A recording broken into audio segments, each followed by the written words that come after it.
ज्ञानदार जानदार शानदार. तर दादासाहेब आंतरराष्ट्रीय दादासाहेब टिचकुले आंतरराष्ट्रीय योग वर्गाचा 656वा दिवस आहे. आज आपण 14 मार्च 2022 मध्ये प्रवेश केलेला आहे. आज आपण आदरणीय सीमाताई पाटील यांच्याकडून नाडी परीक्षण व त्रिदोष याबद्दलचा भाग दुसरा ऐकणार आहोत. या अगोदरचा नाडी परीक्षण आणि त्रिदोष याबद्दलचा वर्ग 23 फेब्रुवारीला आदरणीय सीमाताईंचा झालेला होता. त्यामध्ये आपल्याला आदरणीय सीमाताईंनी आपल्या घरी आपण त्रिफळा चूर्ण कसा तयार करायचा आणि सरसोच्या तेलाचा उपयोग कसा करायचा त्याबद्दलच माहिती दिली होती. तसेच नाडी परीक्षण बद्दल माहिती दिली होती. आमच्या आदरणीय सीमाताईंचा परिचय आमच्या आदरणीय अंजलीताई बांते करतील अशी मी त्यांना विनंती करतो. सर्वांना हरिओम, सुप्रभात. दादासाहेब टिचकुले योग वर्गाचा आज 556वा दिवस आणि आज आपल्याला सर्वात आधी या योग वर्गाचे प्रणेते ठावकर दादा, मते दादा, सेलोकर दादा, भांडेबुचे सर, नियमित साधक आणि आज जुळलेले साधक आणि आज आपल्याला लाभलेल्या गुरुवर्य डॉक्टर सीमाताई पाटील, सर्वात आधी सर्वांना खूप खूप नमस्कार. आज जे आपल्याला गुरु लाभलेले आहेत डॉक्टर सीमाताई पाटील यांनी मागच्या वेळेस या आधी पण आपला 23 फेब्रुवारीला वर्ग घेतलेला होता आणि त्यात त्यांनी आपल्याला नाडी परीक्षण आणि आपल्यातले त्रिदोष आणि ते नाहीसे कसे करायचे त्याकरिता खूप छान असं मार्गदर्शन केलं होतं. ताईंचा फार निरंतर अभ्यास आहे. ताईंना एक नाही तर सर्वच गोष्टीत रुची आहे. ताईंचा मी आता परिचय जसा मागे झालेला आहे आणि आता पण मी जेव्हा परिचय बघत होती तर ताईंबद्दल सांगायचं झालं तर त्यांनी पीएचडी केलेला आहे HR मॅनेजमेंट मध्ये. त्या आयुर्वेदिक MD आयुर्वेदिक डॉक्टर आहेत. त्यांनी पुणे येथून डिप्लोमा केलेला आहे योग आणि आयुर्वेदिक मध्ये. त्यांनी पॅथॉलॉजीचा कोर्स केलेला आहे. ताईंना लँग्वेज खूप आवडते म्हणून त्यांनी जर्मन लँग्वेजचा 2 वर्ष अभ्यास केलेला आहे. परत त्यांनी ब्युटिशियनचा कोर्स केलेला आहे. ताई RPLच्या इंडियन गव्हर्नमेंट ट्रेनर आहेत. त्यांनी पंचभौतिक चिकित्सा, पंचगव्य चिकित्सा, यज्ञगव्य चिकित्सा यात प्रावीण्य मिळवलेले आहे. तसेच त्यांना योगाची आवड आहे आयुर्वेदिक म्हटल्यानंतर. पण ते योग जे आहेत ते सर्वच करतात पण सगळ्यांची सांगण्याची पद्धत वेगवेगळी असते. तर ताईंचा यात फार निरंतर गूढ अभ्यास आहे. त्यांनी अनेक गुरुजींकडनं योग विद्या प्राप्त केलेली आहे. जसे की नाशिक येथून, पतंजली इथून, निंबाळकर गुरुजींकडून, पंडित रविशंकरजींकडून, आष्टेकर गुरुजींकडून आणि बनारस येथून आणि बरेच काही. एवढेच नव्हे तर त्यांना क्लासिकल डान्सची पण आवड आहे. त्यांनी क्लासिकल सिंगिंगचा कोर्स केलेला आहे. बिरजू महाराजांकडून त्यांनी 3 वर्ष नृत्य कला शिकलेली आहे. तसेच ताईंना ड्रॉइंगची आवड आहे. तसेच त्यांनी अॅक्युप्रेशर याचा सुद्धा कोर्स केलेला आहे. त्या ओम सिद्धी मेडिकल चॅरिटेबल ट्रस्टच्या डायरेक्टर आहेत. त्या इंडियन नॅचरोपॅथी म्हणजेच INOच्या ऍक्टिव्ह मेंबर आहे. ताईंचं डोंबिवली इथे आयुर्वेदिक आणि फिजिओथेरपीचे स्वतःचे क्लिनिक आहे. त्यांना 30 वर्ष आश्रय मेडिकल चॅरिटेबल ट्रस्ट इथे त्यांनी आपली सेवा दिलेली आहे. तर अशा अष्टपैलू नेतृत्वाच्या ताई आणि नाडी परीक्षण तज्ज्ञ आहेत ताई आणि सवई बालक मंदिर स्कूल डोंबिवली मुंबई इथल्या त्या ट्रस्टी आहेत. तर अशा अष्टपैलू नेतृत्वाच्या ताई सीमाताई आज आपल्याला मार्गदर्शन करणार आहेत नाडी परीक्षण आणि त्रिदोष त्याचा भाग 2. भाग 1 मध्ये पण ताईंनी आपल्याला खूपसं मार्गदर्शन केलेलं आहे. म्हणजे इव्हन त्यांचा एवढा सगळ्या गोष्टीत अभ्यास आहे. त्यांना सगळ्याच गोष्टीची आवड आहे. ज्याप्रमाणे म्हणतात ना की जेवढं शिकलं तेवढं कमीच आहे त्याप्रमाणे ताईंना शिकण्याची फार आवड दिसते. त्यामुळेच त्यांनी सर्व कला अवगत केलेले आहे. म्हणजे ते डान्सिंग असो की गाणं असो की ड्रॉइंग असो की योग असो, नॅचरोपॅथी आहे, आयुर्वेदिक आहे, सोबत फिजिओथेरपी. जसं ताईंनी जसं आयुर्वेदिक क्लिनिक असते त्याच्यामध्ये पंचकर्म असतं आणि ताईंनी नवीन जे आहे फिजिओथेरपी जे आजकाल सगळ्यांना आवश्यक आहे तर ताईंनी निर्णय जगून योग शिकून स्वतःचं फिजिओथेरपी आणि आयुर्वेदिक क्लिनिक स्वतःचं ओपन केलेलं आहे. तर अशा अष्टपैलू नेतृत्वाल्या ताई आज आपल्या वर्गात आलेल्या आहेत. त्यांचं खूप खूप स्वागत. खूप स्वागत ताई. खूप खूप स्वागत. धन्यवाद. धन्यवाद ताई. आमच्या आदरणीय सीमाताईंना आपण विनंती करू की आपल्या मार्गदर्शनाला सुरुवात करू. खूप खूप धन्यवाद. सगळ्यांना हरिओम, शुभ प्रभात. आज एकादशी आहे, त्यामुळे विठ्ठलाच्या चरणी आपण प्रणाम करून आपल्या या कार्याला आज सुरुवात करतो आहोत. फार सुंदर. कधी सुद्धा रमेश दादांनी मला विचारलं की नाही म्हणवत नाही, कारण की इतक्या उत्तमोत्तम लोकांमध्ये मला जुळणं म्हणजे हा माझ्या आत्म्याची प्रगती आहे असं मी समजते, की इतक्या दुरून सुद्धा तुम्ही प्रेमाने मला आठवण काढलीत, याबद्दल आधी सगळ्यांचे धन्यवाद करते. परमेश्वराला आपण आत्म्यापासून मी प्रणाम करते, सद्गुरूंना प्रणाम करते.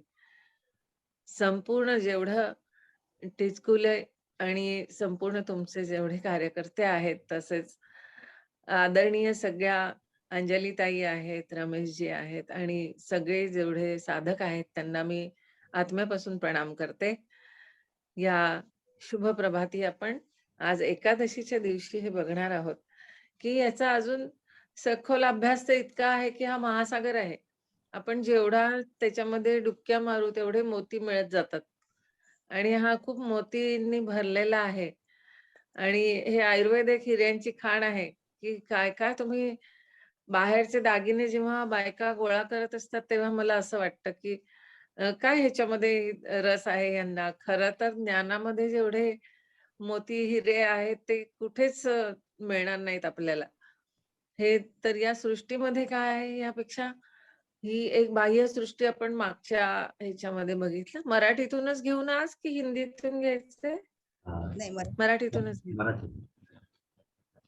तर आपण मागच्या वेळेस थोडंसं बघितलं की हे शरीर कसं बनतं आपलं, जसं आपण बिल्डिंगचा ढाचा असतो किंवा एखादी झोपडी बनते तशा तऱ्हेने ही उभी हाडं, आडवी हाडं आणि बांधलेल्या रस्स्या च्या जागी जे असतं घराच्या किंवा तारा बांधतात तिथे आपल्या या 72,000 नाड्यांनी हे शरीर बांधल्या गेलेलं आहे. आणि या नाड्यांमधूनच हे सगळे जसे शरीर शहराची रचना असते की शहराच्या बाहेर हा सगळा शहरातला जो मल प्रवाह असतो हा एका टनेल्सद्वारे किंवा पाईप्सद्वारे बाहेर फेकला जातो गोळा करून मोठ्या टनेलमध्ये. तसंच या बारीक बारीक सर्व सूक्ष्म नाड्यांमधून हा सर्व कचरा घेऊन शरीर आपलं मोठ्या टनेलद्वारे बाहेर टाकतं. तर ते कसं केलं जातं हे आपण थोडंसं बघितलेलं. तसंच आपण नाडी परीक्षण मला असं वाटतं की अ, त्यावेळेला बऱ्याच जणांना आता तुम्ही सगळे ह्याच्यामध्ये माहीर आहात. मी म्हणजे एक सूर्याच्या पुढे छोटीशी अगरबत्ती घेऊन ओवाळण्यासारखं आहे. मला खरं तर एवढ्या थोरा मोठ्यांमध्ये बोलावलं तरी सुद्धा मला थोडंसं संकोच वाटतो, की मी कसं काय या सगळ्यांना मी ज्ञान देणार? हे ऑलरेडी सगळे ज्ञानी आहेत. तरी सुद्धा एक छोटासा प्रयत्न करीन, की माझ्याजवळ जे आहे ज्ञान ते तुमच्यामध्ये वाटण्याचा प्रयत्न करीन आणि त्याच्यात काही चुका असतील तर तुम्ही मला अवश्य जरूर सांगा. मी त्याच्यामध्ये परिवर्तन करीन. तर आपण मागच्या वेळेला बघितलं तसं सगळेजण आता मला असं वाटतं, की करत असावेत नाडी परीक्षण स्वतःचं. आपण बघितलं, की कशी करायची नाडी परीक्षा. आपण डावा हात असा समोर घेतलेला, उजव्या हाताची ही 3 बोटं जी आहेत, जिथे आपली ही अ, रेषा संपते मनगटाची आणि अंगठ्याची सरळ रेषा संपते, तिथे आपण हे पहिलं बोट ठेवलं वाताचं, दुसरं बोट ठेवलं पित्ताचं, तिसरं बोट ठेवलं कफाचं. आता ह्यावर लागणारी स्पंदनं आपल्याला बघायची आहेत. सूक्ष्म स्पंदनं बघण्यासाठी मन खूप शांत ठेवायचं, श्वास शांत करायचे. त्याकरता आपण सुरुवात खूप छान केलीत अंजलीताई. मला फार आनंद वाटतो बघताना आणि प्रसन्न वाटतं, की तुम्ही रोज नित्य नियमाने म्हणून मी खास करून अ, तुमचं जे हे बॅकग्राऊंड म्युझिक आहे ते पण मागवून घेतलेलं, की छान वाटतं प्रार्थनेसहित केलं तर ती प्रार्थना या सगळ्या मनाला आणि चित्ताला एकत्रित आणते आणि शांत करते. तर हे बघितल्यानंतर तुम्ही थोडंसं आत्ताच बघून घ्याल परत, की आपले दोष आत्ता शरीरामध्ये कुठचे चालू आहेत. कधी कुणाला असं बघितलं आणि सांगितलं, की असं वाटतं, "अरे, या काय ज्योतिषशास्त्र सांगतात की काय सांगतात, नुसतं 3 बोटं लावली आणि माझ्या शरीरात काय काय चाललं आहे, हे सगळं सांगतात कसं काय? किंवा मला काय आवडतं, मला काय नाही आवडत, काय खाल्लं पाहिजे, काय नाही खाल्लं पाहिजे, कसं काय सांगतात? तर जसं आपला ह्या संपूर्ण तुमच्या घरामध्ये किंवा जिथे कुठे आपल्या बिल्डिंगमध्ये असतं, तर वेगळी-वेगळी विजेची कनेक्शन्स दिलेली आहेत. पंख्याला दिलं आहे, लाईटला दिलं आहे, झुंबरला दिलेलं आहे. वेगवेगळ्या ठिकाणी तुम्ही इलेक्ट्रिकची कनेक्शन घेतलेली आहेत.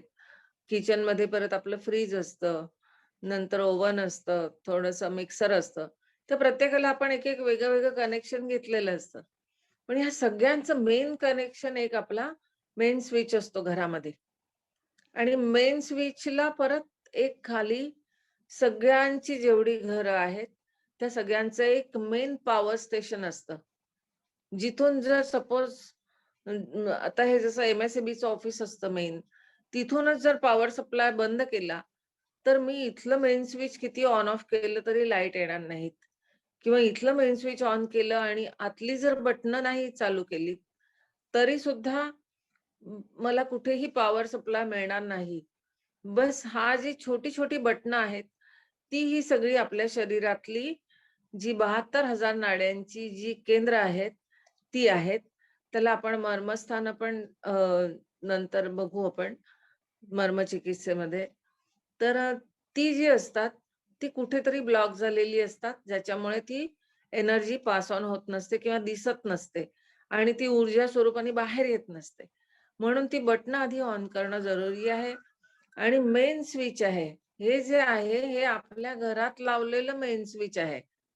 जे आपण ऑन करतो आणि मग आपल्याला सगळ्या तऱ्हेच्या बटणं ऑन केल्यानंतर सगळीकडे आपल्याला तो विजेचा सप्लाय मिळतो. आणि जे मेन एम-एस-सी-बी मधलं जे मेन पॉवर स्टेशन आहे, ते आपलं हार्ट आहे. जे आपलं हृदय धड करत आहे, जे थांबलं तर आपण गतप्राण होणार. तर ते आपलं मेन पॉवर स्टेशन आहे. तर ते चालू राहणं बघा आपल्याला त्याच्याकरता काही वेगळं करावं लागत नाही. ते आपोआप चालू राहतं. तुम्ही झोपा, बोला, लक्ष द्या, नका देऊ. तो बिचारा त्याचं काम करत असतो. तो कंटिन्युअस धडधडत असतो आणि ती धडधड थांबली, की मग तुमच्या शरीरामध्ये दोष तयार होतात किंवा आपण पंचमहाभूतात विलीन होतो. तर ही जी धडधड आहे, ती धडधड शांतपणे आणि नित्य रूपाने आणि एका स्थिर आणि गतीमध्ये चालू आहे की नाही किंवा त्याला काही अडथळा येतो आहे का संपूर्ण शरीर चालवताना, तर हे आपल्याला इथे समजतं. तर त्याच्यामध्ये मेन अडथळा आणणारे 3 दोष असतात वात, पित्त आणि कफ. तर आता तुम्ही या 3 बोटांवरती, या बोटावरती तुम्हाला काय लागलं? उजव्या बोटाच्या ह्या बोटाच्या या टोकाला जिथे आपली चक्रांचं स्थान असतं, तिथे काय लागलं? या ठिकाणी काय लागलं आणि या ठिकाणी काय लागलं? या स्पंदनाचा तुम्हाला रेशिओ बघायचा आहे, की ते जोरजोरात होत होतं स्पंदन, की हळू-हळू होत होतं, की होतच नाही, की मध्येच बेडूक उडी मारतं तसं होत आहे, की सर्प चालतो तसं होतं आहे, की कपोत गती म्हणजे फडफड करतात असं मध्येच फडफडतं, थांबतं, फडफडतं, थांबते. अशी नाडीची गती असते. ती कधी ऊर्ध्वगती, अधोगती, बॅक साइडला असते, फ्रंट साइडला असतं. ह्या सगळ्या ह्याच्यावरून अ, हात लावल्याबरोबर तुमच्या शरीरातल्या संपूर्ण जरूर पडली तर आपण पुन्हा या हाताची सुद्धा नाडी बघतो, की कधी-कधी उजवा हात आणि डावा हात कारण उजव्या बाजूला आपल्याला लिव्हर वगैरे सर्व अवयव आहेत. डाव्या बाजूला तुम्हाला हार्ट आहे. जे 2 नाहीयेत, 2 हार्ट, 2 लिव्हर नाहीयेत, किडन्या 2 आहेत. नंतर आपल्याला 2 नाकपुड्या, 2 डोळे, 2 कान दिलेले आहेत. संपूर्ण शरीर हे 2 भागात बाटलेलं आहे. परंतु त्या अवयवांची गती आतमध्ये शांतपणे सुरू आहे की नाही, ते आपलं कार्य करतायत की नाही, की त्यांना काही अडथळा येतो आहे, हे आपल्याला ह्या गतीवरून दिसतं. म्हणून आपण नाडी परीक्षण करतो. की ह्या सगळ्या वायरिंग ज्या आहेत, ह्या इन्सुलेटेड आहेत की नाही, की कुठे शॉर्ट सर्किट होतं आहे. शॉर्ट सर्किट होतं म्हणजे काय? तिथे व्याधी तयार होते. आपल्याला शॉक लागतो तर आपण मग अस्वस्थ होणार किंवा चिकटणार त्याला. तर तसं होतं, की माणूस चालूच शकत नाही कधी. कधी बोलू शकत नाही, कधी खाऊ शकत नाही, कधी बसू शकत नाही, झोपू शकत नाही. ह्या सगळ्या व्याधी आहेत. जी कुठची ऍक्शन आपण करतो किंवा आपण रिॲक्शन देतो, ती होत नाही, याचा अर्थ त्या नाडीमध्ये, त्या गतीमध्ये आपल्याला अवरोध येतो आहे. कोणाचा तरी अवरोध येतो आहे. तर आता हजारो, लाखो डिसीज आहेत.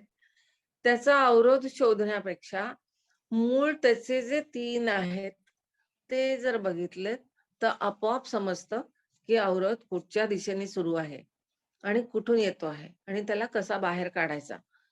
आपण मागच्या वेळी बघितलं, की छातीपर्यंतचा एक भाग पकडायचा, डोक्यापासून छातीपर्यंत, छातीपासून नाभीपर्यंत आणि नाभीपासून तळपायापर्यंत. तर अवरोध कुठे आहे हे शोधताना काय करायचं असतं, की आपण डोक्यापासून छातीपर्यंत कुठे व्याधी होत आहेत, पूर्ण पंचेंद्रिय, पंचज्ञानेंद्रिय, आपला ब्रेन आहे, इकडे हार्ट आहे. इथून पूर्ण नाभीपर्यंत तुम्हाला हे पूर्ण पॅनक्रिया आहेत. नंतर लिव्हर येतं तुमचं, डायजेस्टिव्ह सिस्टम येते, डायफ्राम येतो, हा पूर्ण फुफ्फुसं येतात. नाभीपर्यंतचा प्रदेश जो आहे आणि नाभीच्या खालचा प्रदेश आहे, ह्याच्यामध्ये आपली सगळी उपस्थ गुदा वगैरे, पाय, पाय हे सगळे जे अवयव येतात पायापर्यंत, हे सर्व येतात. तर ताबडतोब आपण ह्या 3 भागामध्ये वाटायचं. म्हणून मी मागच्या वेळेला सांगितलं होतं, की हा जो हात आहे, हे तुमच्या शरीराचं मॅन्युअल आहे. परमेश्वराने सांगितलेलं आहे, ही जी बोटावरची 3 रेषा दिलेल्या आहेत, ह्या डोक्यापासून तुमच्या इथे जो पोर्शन आहे छातीपर्यंतचा तो आहे. छातीपासून नाभीपर्यंतचा आणि नाभीपासून पायापर्यंतचा. म्हणून त्यांनी परमेश्वराने सांगितलंय, की ह्याच्यातच तुला सगळं मिळेल. नंतर हा स्वर्ग आहे, पृथ्वी आहे, पाताळ आहे. तसंच हे त्रिदोष आहेत, वात आहे, पित्त आहे, कफ आहे. तर ह्या सगळ्यांची जी एक स्थान असतं आपण म्हणूया, ते ह्या पंचमहाभूतात आहे. पिंड ब्रह्मांड न्याय आपण बघितला, की ब्रह्मांडामध्ये जे घडतं आहे तेच पिंडात घडतं आहे. या व्यतिरिक्त काहीही घडत नाहीये. किंवा पूर्वी जे ब्रह्मांडात घडलेलं आहे तेच आता पिंडात घडत आहे. तर हे जे आपल्याला बघायचं आहे, की पंचमहाभौतिक शरीर आहे, तेच तुमची ही 5 बोटं देवाने दिलेली आहेत. आणि या महत्वाच्या नाड्या आहेत. अग्नी, वायू, आकाश, पृथ्वी आणि जल. ह्याच्यामध्ये आपण वायू, आकाश आणि पृथ्वी ही आपल्याला 3 महाभूत सहायता करतात, ही नाडी परीक्षण करताना. तशीच भरपूर मर्मस्थानं आहेत. कानाच्या मागे आहे, आपल्या हृदयाच्या इथे आहे, कंठकूप आहे, पायाच्या जवळ असतं, हाताच्या इथे आपण जेव्हा ब्लड कलेक्शन करतो ते आहे. विविध ठिकाणी तुम्ही कुठेही लावलं तर तुम्हाला पाल्पिट करताना जाणवेल, असं स्पंदन जाणवतं. त्याच्यावरून सुद्धा नाडी बघितली जाते, की जरुरी नाही काही जणांना हातच नसेल, तर आपण काय करणार मग नाडी परीक्षण नाही होत का? तर त्यांचे दृश्य परीक्षण होतं, जिव्हा परीक्षण होतं, मल परीक्षण होतं, मूत्र परीक्षण होतं, नेत्र परीक्षण होतं, दंत परीक्षण होतं, स्किनचे त्वचा परीक्षण असतं. असंख्य रीतीने परीक्षण केलं जातं. डॉक्टर कुठचेही किंवा वैद्य कुठचेही एकाच रीतीने परीक्षण नाही करत. पण ते दरवेळी असं नाही बघत बसत, हां, आता जिव्हा परीक्षण झालं, चला आता आम्ही पुढचं परीक्षण करतो, असं नाही. अनुभवाने आणि रोज प्रॅक्टिस करून जसं तुम्ही आपण जसं म्हणतो ना, की लोणचं मुरत जातं किंवा मुरांबा मुरत जातो. तसं हे ज्ञान असतं, हे मुरत जातं. की रोज, घडी-घडी प्रत्येक व्यक्तीला बघून आणि अभ्यास करून एक दृश्य परीक्षणावरूनच सगळी परीक्षण झालेली असतात. एखादी व्यक्ती समोर येऊन तुमच्या बसली किंवा समोरून चालत नुसती गेली किंवा त्याचा तुम्ही फोटो बघितलात किंवा काही त्याची हालचाल बघितली टीव्हीवर, तरी समजतं की ह्याच्यामध्ये काय दोष असतील, ह्यांचा स्वभाव कसा असेल, ह्यांना काय त्रास होत असतील, ह्यांची ॲक्शन रिएक्शन कशी असते. तर हे कसं ओळखायचं? तर आधी आणि स्वतःमध्ये काय आहे ते आधी स्वपरीक्षण. बी युअर ओन डॉक्टर म्हणून एक छोटासा कोर्स केलेला आहे ह्याच्यावरती. सर्टिफाईड कोर्स असतो संस्थेतर्फे आमच्या. त्याच्यामध्ये हे सगळं डिटेलमध्ये तुमच्याकडनं शिकून करून घेतलं जातं. तर समदोष समाग्निश्च समधातू मलक्रिया प्रसन्नात्मा इंद्रिया मन स्वस्थेती अभिधीयते. दोष सम असले पाहिजे. अग्नी शरीरातला आपण बघितलं की 5 प्राण आहेत, 5 उपप्राण आहेत. त्याच्यानंतर जे वात, पित्त आणि कफ आपण त्रिदोष बघितला, त्यातले वात 5 प्रकारचे आहेत, पित्त 5 प्रकारचं आहे आणि कफ 5 प्रकारचा आहे. तर ह्या सगळे समस्थितीत असले पाहिजे. सुख-दुःखे समे कृत्वा लाभालाभौ जयाजयेत. आपण फिटनेस जेव्हा बघतो त्यावेळेला आपल्याला बॉडी, माइंड एंड सोल. आता नुकताच आपला जो वुमन्स डे झाला इंटरनॅशनल, खूप ठिकाणी प्रोग्राम्स होते. वेगवेगळ्या विषय घेऊन स्त्रिया आनंद व्यक्त करत असतात आणि एकत्रित येतात. प्रत्येक ठिकाणी माझा हाच आग्रह असतो, की तुमचं बॉडी, माइंड एंड सोल हे फिट आहे का बघा. मी किती नटले आहे, मी किती दागिने घातले आहेत, मी किती साड्या छान नेसल्या आहेत, माझं घर किती छान आहे, किती डेकोरेशन केलं आहे, यापेक्षा आपण अंतर्बाह्य किती सुंदर आहोत, ह्याचं जर परीक्षण प्रत्येकाने जर रोज केलं, तर समजतं की मी किती श्रीमंत आहे. सगळं काही आहे आणि शरीर उपभोगायला आतून आणि बाहेरून जर शांत नाही, आनंदी नाही, चित्तवृत्ती शांत नाही, योगच चित्तवृत्ती निरोधः. योगाचं आचरण नाहीये, त्या चित्तवृत्तींचा निरोध नाहीये, तर ही श्रीमंती, हे सौंदर्य काही कामाचं नसतं. म्हणून प्रत्येकाला body, mind and soul BMS fitness आपण सांगत असतो. तर त्याच्यामध्ये बॉडी म्हणजे मग तुमचं संपूर्ण शारीरिक व्याधींमध्ये येणारा जो अवरोध असतो आनंदाचा, तो तुम्हाला शिकवला जातो, सांगितला जातो. माइंड म्हणजे मन. 72,000 नाड्यांच्या व्यतिरिक्त एक नाडी आहे, ती आहे मानस नाडी. की मनाची एक नाडी आहे, जी स्कॅन करून दिसत नाही, एक्स-रे मशीनमध्ये दिसत नाही. मी दाखवू शकत नाही. पण प्रत्येकाला जाणवू शकतं. जसं हवा आहे. हवा आली तर छान वाटतं. हवा खूप झाली तर थंडी वाजते. हवा नसेल तर गुदमरल्यासारखं होतं. पण ती हवा दिसत नाही. दाखवू शकत नाही. त्याच्यामध्ये धूळ आली, काही आलं तर आपल्याला ते दिसतं. वादळ आलं तर दिसतं. परंतु त्याचं अस्तित्व आपल्याला जाणवतं. आपण जिवंत आहोत, आपण मृत्यूगत झालो, मृत्यू आपण पावलो, तरी सुद्धा आपल्याला तो आत्मा दिसत नाही. तो परमात्म्यामध्ये विलीन होतो हे समजतं, पण ते दिसत नाही. जे दिसत नाही तेच तुमचं स्वतःची मानसनाडी आहे. आणि 99% diseases are on psychosomatic level. मानस कुठेही जर तुम्ही मूळ शोधलत व्याधीचं, तर ते मनाकडे जातं. म्हणजे मन हे खूप शांत असलं पाहिजे, तर तुमचं चित्त शांत राहील, बुद्धी शांत राहील. मग तुमचं शरीर शांत राहील आणि हे सगळे शांत असतील, तर आत्मा शांत राहील. म्हणून या सगळ्यांचा आपल्याला आज एकादशीच्या निमित्ताने खूप छान अ, आपल्याला दिवस पण मिळालेला आहे, की एकादशी ह्या सगळ्यांना एक दिशेला आणणं. दशो इंद्रिय कुठची आहेत? डोळे, कान, नाक, त्वचा, जिव्हा, रसना, हात, पाय, उपस्थ आणि गुदा. ह्याच्यामध्ये अजून एक मन, आपली 5 इंद्रिय आणि याची परत इंद्रियांचे विषय म्हणजे रूप, रस, गंध, स्पर्श, शब्द, हे जे 5 इंद्रियांचे विषय आहेत, हे आणि त्याच्यापासून येणाऱ्या सगळ्या भाव-भावना म्हणजे इच्छा आहे, द्वेष आहे, राग आहे, सुख-दुःख, मान-अपमान, हे सगळं एकत्र करून ह्यांना शांत आणि समस्थितीत ठेवण्याचं काम आपल्याला करायचं आहे. ज्याला BMS फिटनेस म्हणतो आपण, की बॉडी, माइंड एंड सोल. एवढा फिटनेसकडे लक्ष देताना आपलं दुसऱ्याचं काय चांगलं आहे, वाईट आहे, कोण काय बोललं, कोण काय नाही बोललं, कोणाच्या घरात जास्त श्रीमंती आहे, कोणाच्या घरात गरिबी आहे, कोण कसं दिसतं, काही लक्ष राहत नाही. आपलं चित्त हे कायम ह्या सर्व आपल्याच शरीरामध्ये आणि आपल्या मन आत्म्यामध्ये राहिलं, तर दोष यायचे चान्सेसच नसतात. आपण बघितलं की कफ आहे, पित्त आहे आणि वात आहे. ह्यांचा क्रियाकाल असतो. हे प्रत्येक तुम्ही जर समोर आलेली व्यक्ती ही मुळात कुठच्या वयाची आहे हे बघितल्याबरोबर समजतं, की नैसर्गिकरित्या याच्या शरीरात कुठचा दोष सुरू आहे. तर बाल्यावस्था जी असते, जन्मल्यापासून ते साधारण तुमच्या 15 वर्षाच्या अवस्थेपर्यंत तुम्हाला कफाचा काळ आहे. त्याच्यानंतर 15 वर्षापासून साधारण 25 ते 30 वर्षापर्यंत तुमचा जो आहे हा पित्ताचा काळ आहे. आणि तिथून पुढे तुमचा 60, 80, 100 तुम्ही जेवढे जगाल, तो तुमचा वाताचा काळ सुरू होतो.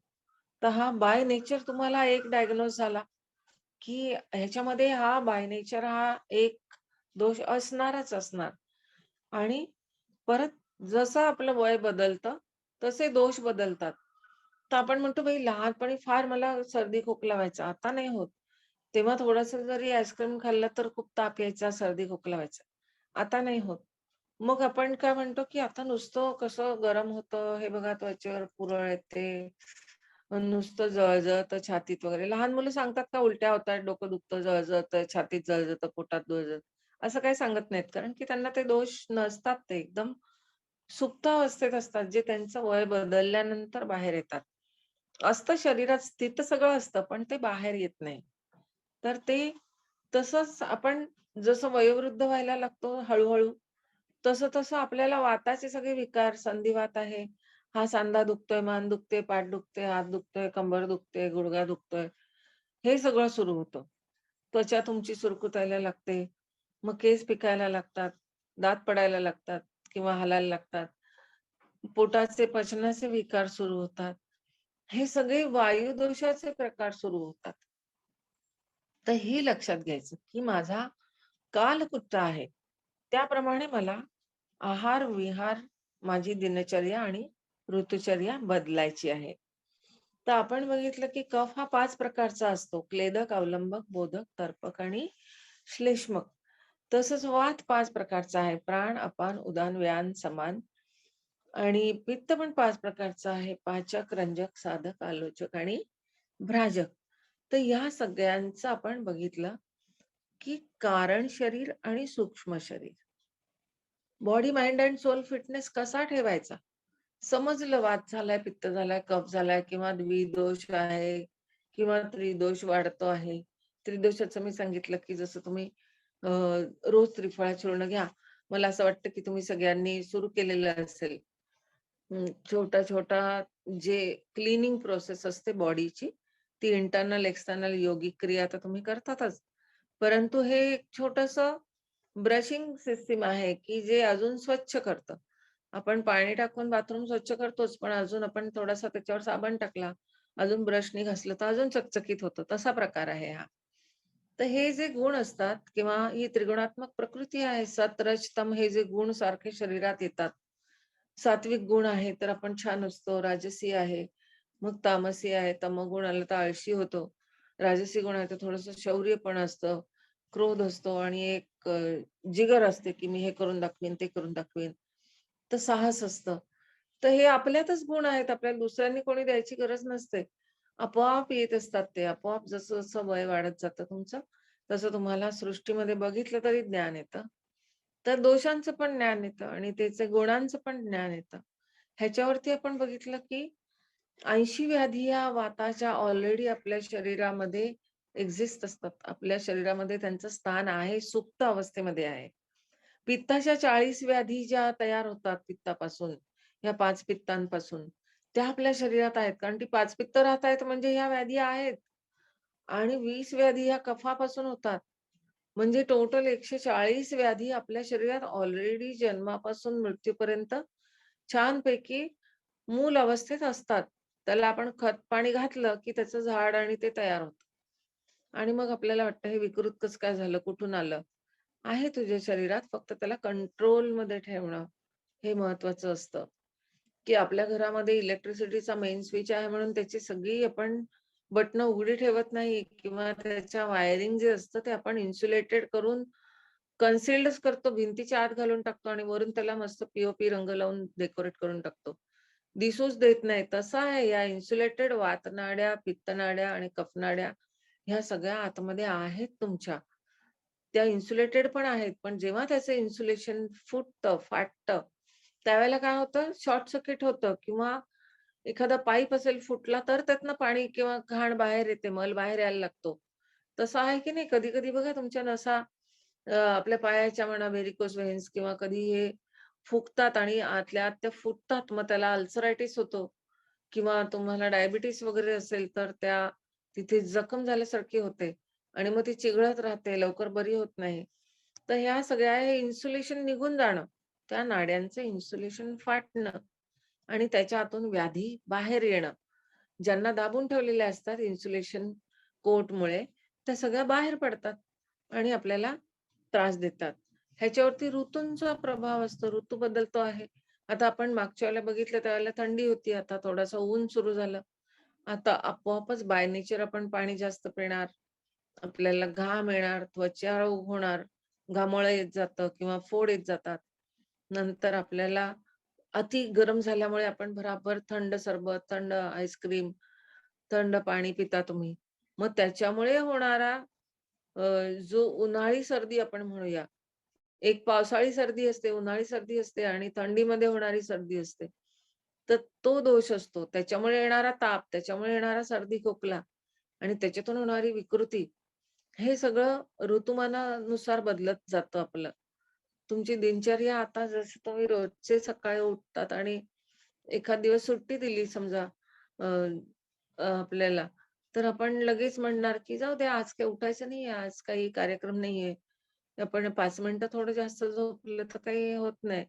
मग ती 5 मिनिटं करत बरेच जण नंतर पश्चाताप करतात, की "अरे बापरे! हे रोज जे बरं असतं कोणीतरी दांडू घेऊन आपल्या मागे फिरत असतं आणि समोर बसून लगेचच चालू होतात कार्यक्रम, तर आपण निमित्ताने तर तासभर काहीतरी करतो तरी." मग तो तास निघून गेल्यानंतर संपूर्ण दिवस पश्चाताप करत राहतो, की आज काही फ्रेश वाटत नाही बाबा, सकाळी योग नाही केलं, व्यायाम नाही केला, कुणाचं आपण चांगले 4 बोल नाही ऐकले. तर तो त्याला म्हणतात संगदोषाचा प्रभाव पण असतो, की आपण संगत छान करतो सकाळी तर दिवस चांगला जातो आणि संगत आपण आळसाची केली तर मग दिवस पण खराब जातो. तर हा संगदोषाचा प्रभाव आहे, पंचमहाभूताचा प्रभाव आहे. पंचमहाभूत आता तुमच्या इकडे मुंबईमध्ये तर घाम जास्त येतो. तुमच्या इकडे कोरडी हवा आहे. तिथे जास्त असं गरमी चटके बसतात. तर ह्याचे सगळे आपण वेगवेगळे प्रकार बघितले, की आदिबल असतं जसं अनुवंशिक आहे. त्याच्यानंतर खूप ओव्हर यूज केला एखाद्या गोष्टीचा, अंडर यूज केला, मिसयूज केला. तुम्ही त्याला गैरवापर करता त्याचा शरीराचा. तर हा body, mind and soul disturb होत राहणार. कुठच्या गोष्टीचा गैरवापर करतो आपण? कुठच्या गोष्टीला जास्त वापर करून घेतो कुठच्या शरीरातल्या इंद्रियांचा? हे तुम्हाला बघायचंय, की फार पाय दुखले बाबा, तर खूप वेळ उभं राहिलात का? तर पाठ दुखायला लागली. तर काल एक पेशंट होती, की खूप बरं केलं त्यांना 3-4 महिने ट्रीटमेंट देऊन पॅरालिसिस झालेला, सगळं झालं. आणि मग मैत्रीण आली गावाहून कोणतरी भेटायला. जे सकाळी बसल्या गप्पा मारत ते जेवण पण तिथेच त्या टेबलावर आणि संध्याकाळपर्यंत चहा पण घेऊन तिथेच गप्पा मारत बसल्या. मग म्हणाल्या, की "खूपच पाठ दुखायला लागली, बसता पण येत नाहीये." म्हटलं, "इतका वेळ तुम्हाला 12 तास बसून गप्पा मारायला कोणी सांगितलं? जर आपल्यातली व्याधी आपण जर थोडीशी बरी केलेली आहे, तर आपण आता आपल्याला जपलं पाहिजे. ती व्याधी बाहेर गेल्यानंतर तो अवयव आपल्याला त्याने थोडासा दुखरा भाग केलेला असतो त्याचा, तर त्याला आपण सांभाळलं पाहिजे. तर पुन्हा-पुन्हा ते कारण जर रिपीट केलं तुम्ही, तर त्याचा दोष पुन्हा येणार. मग डॉक्टरांना सांगतात, "काय फायदा एवढी ट्रीटमेंट घेऊन? काल मी जरा 12 तास बसले, तर पुन्हा पाठ दुखायला लागली."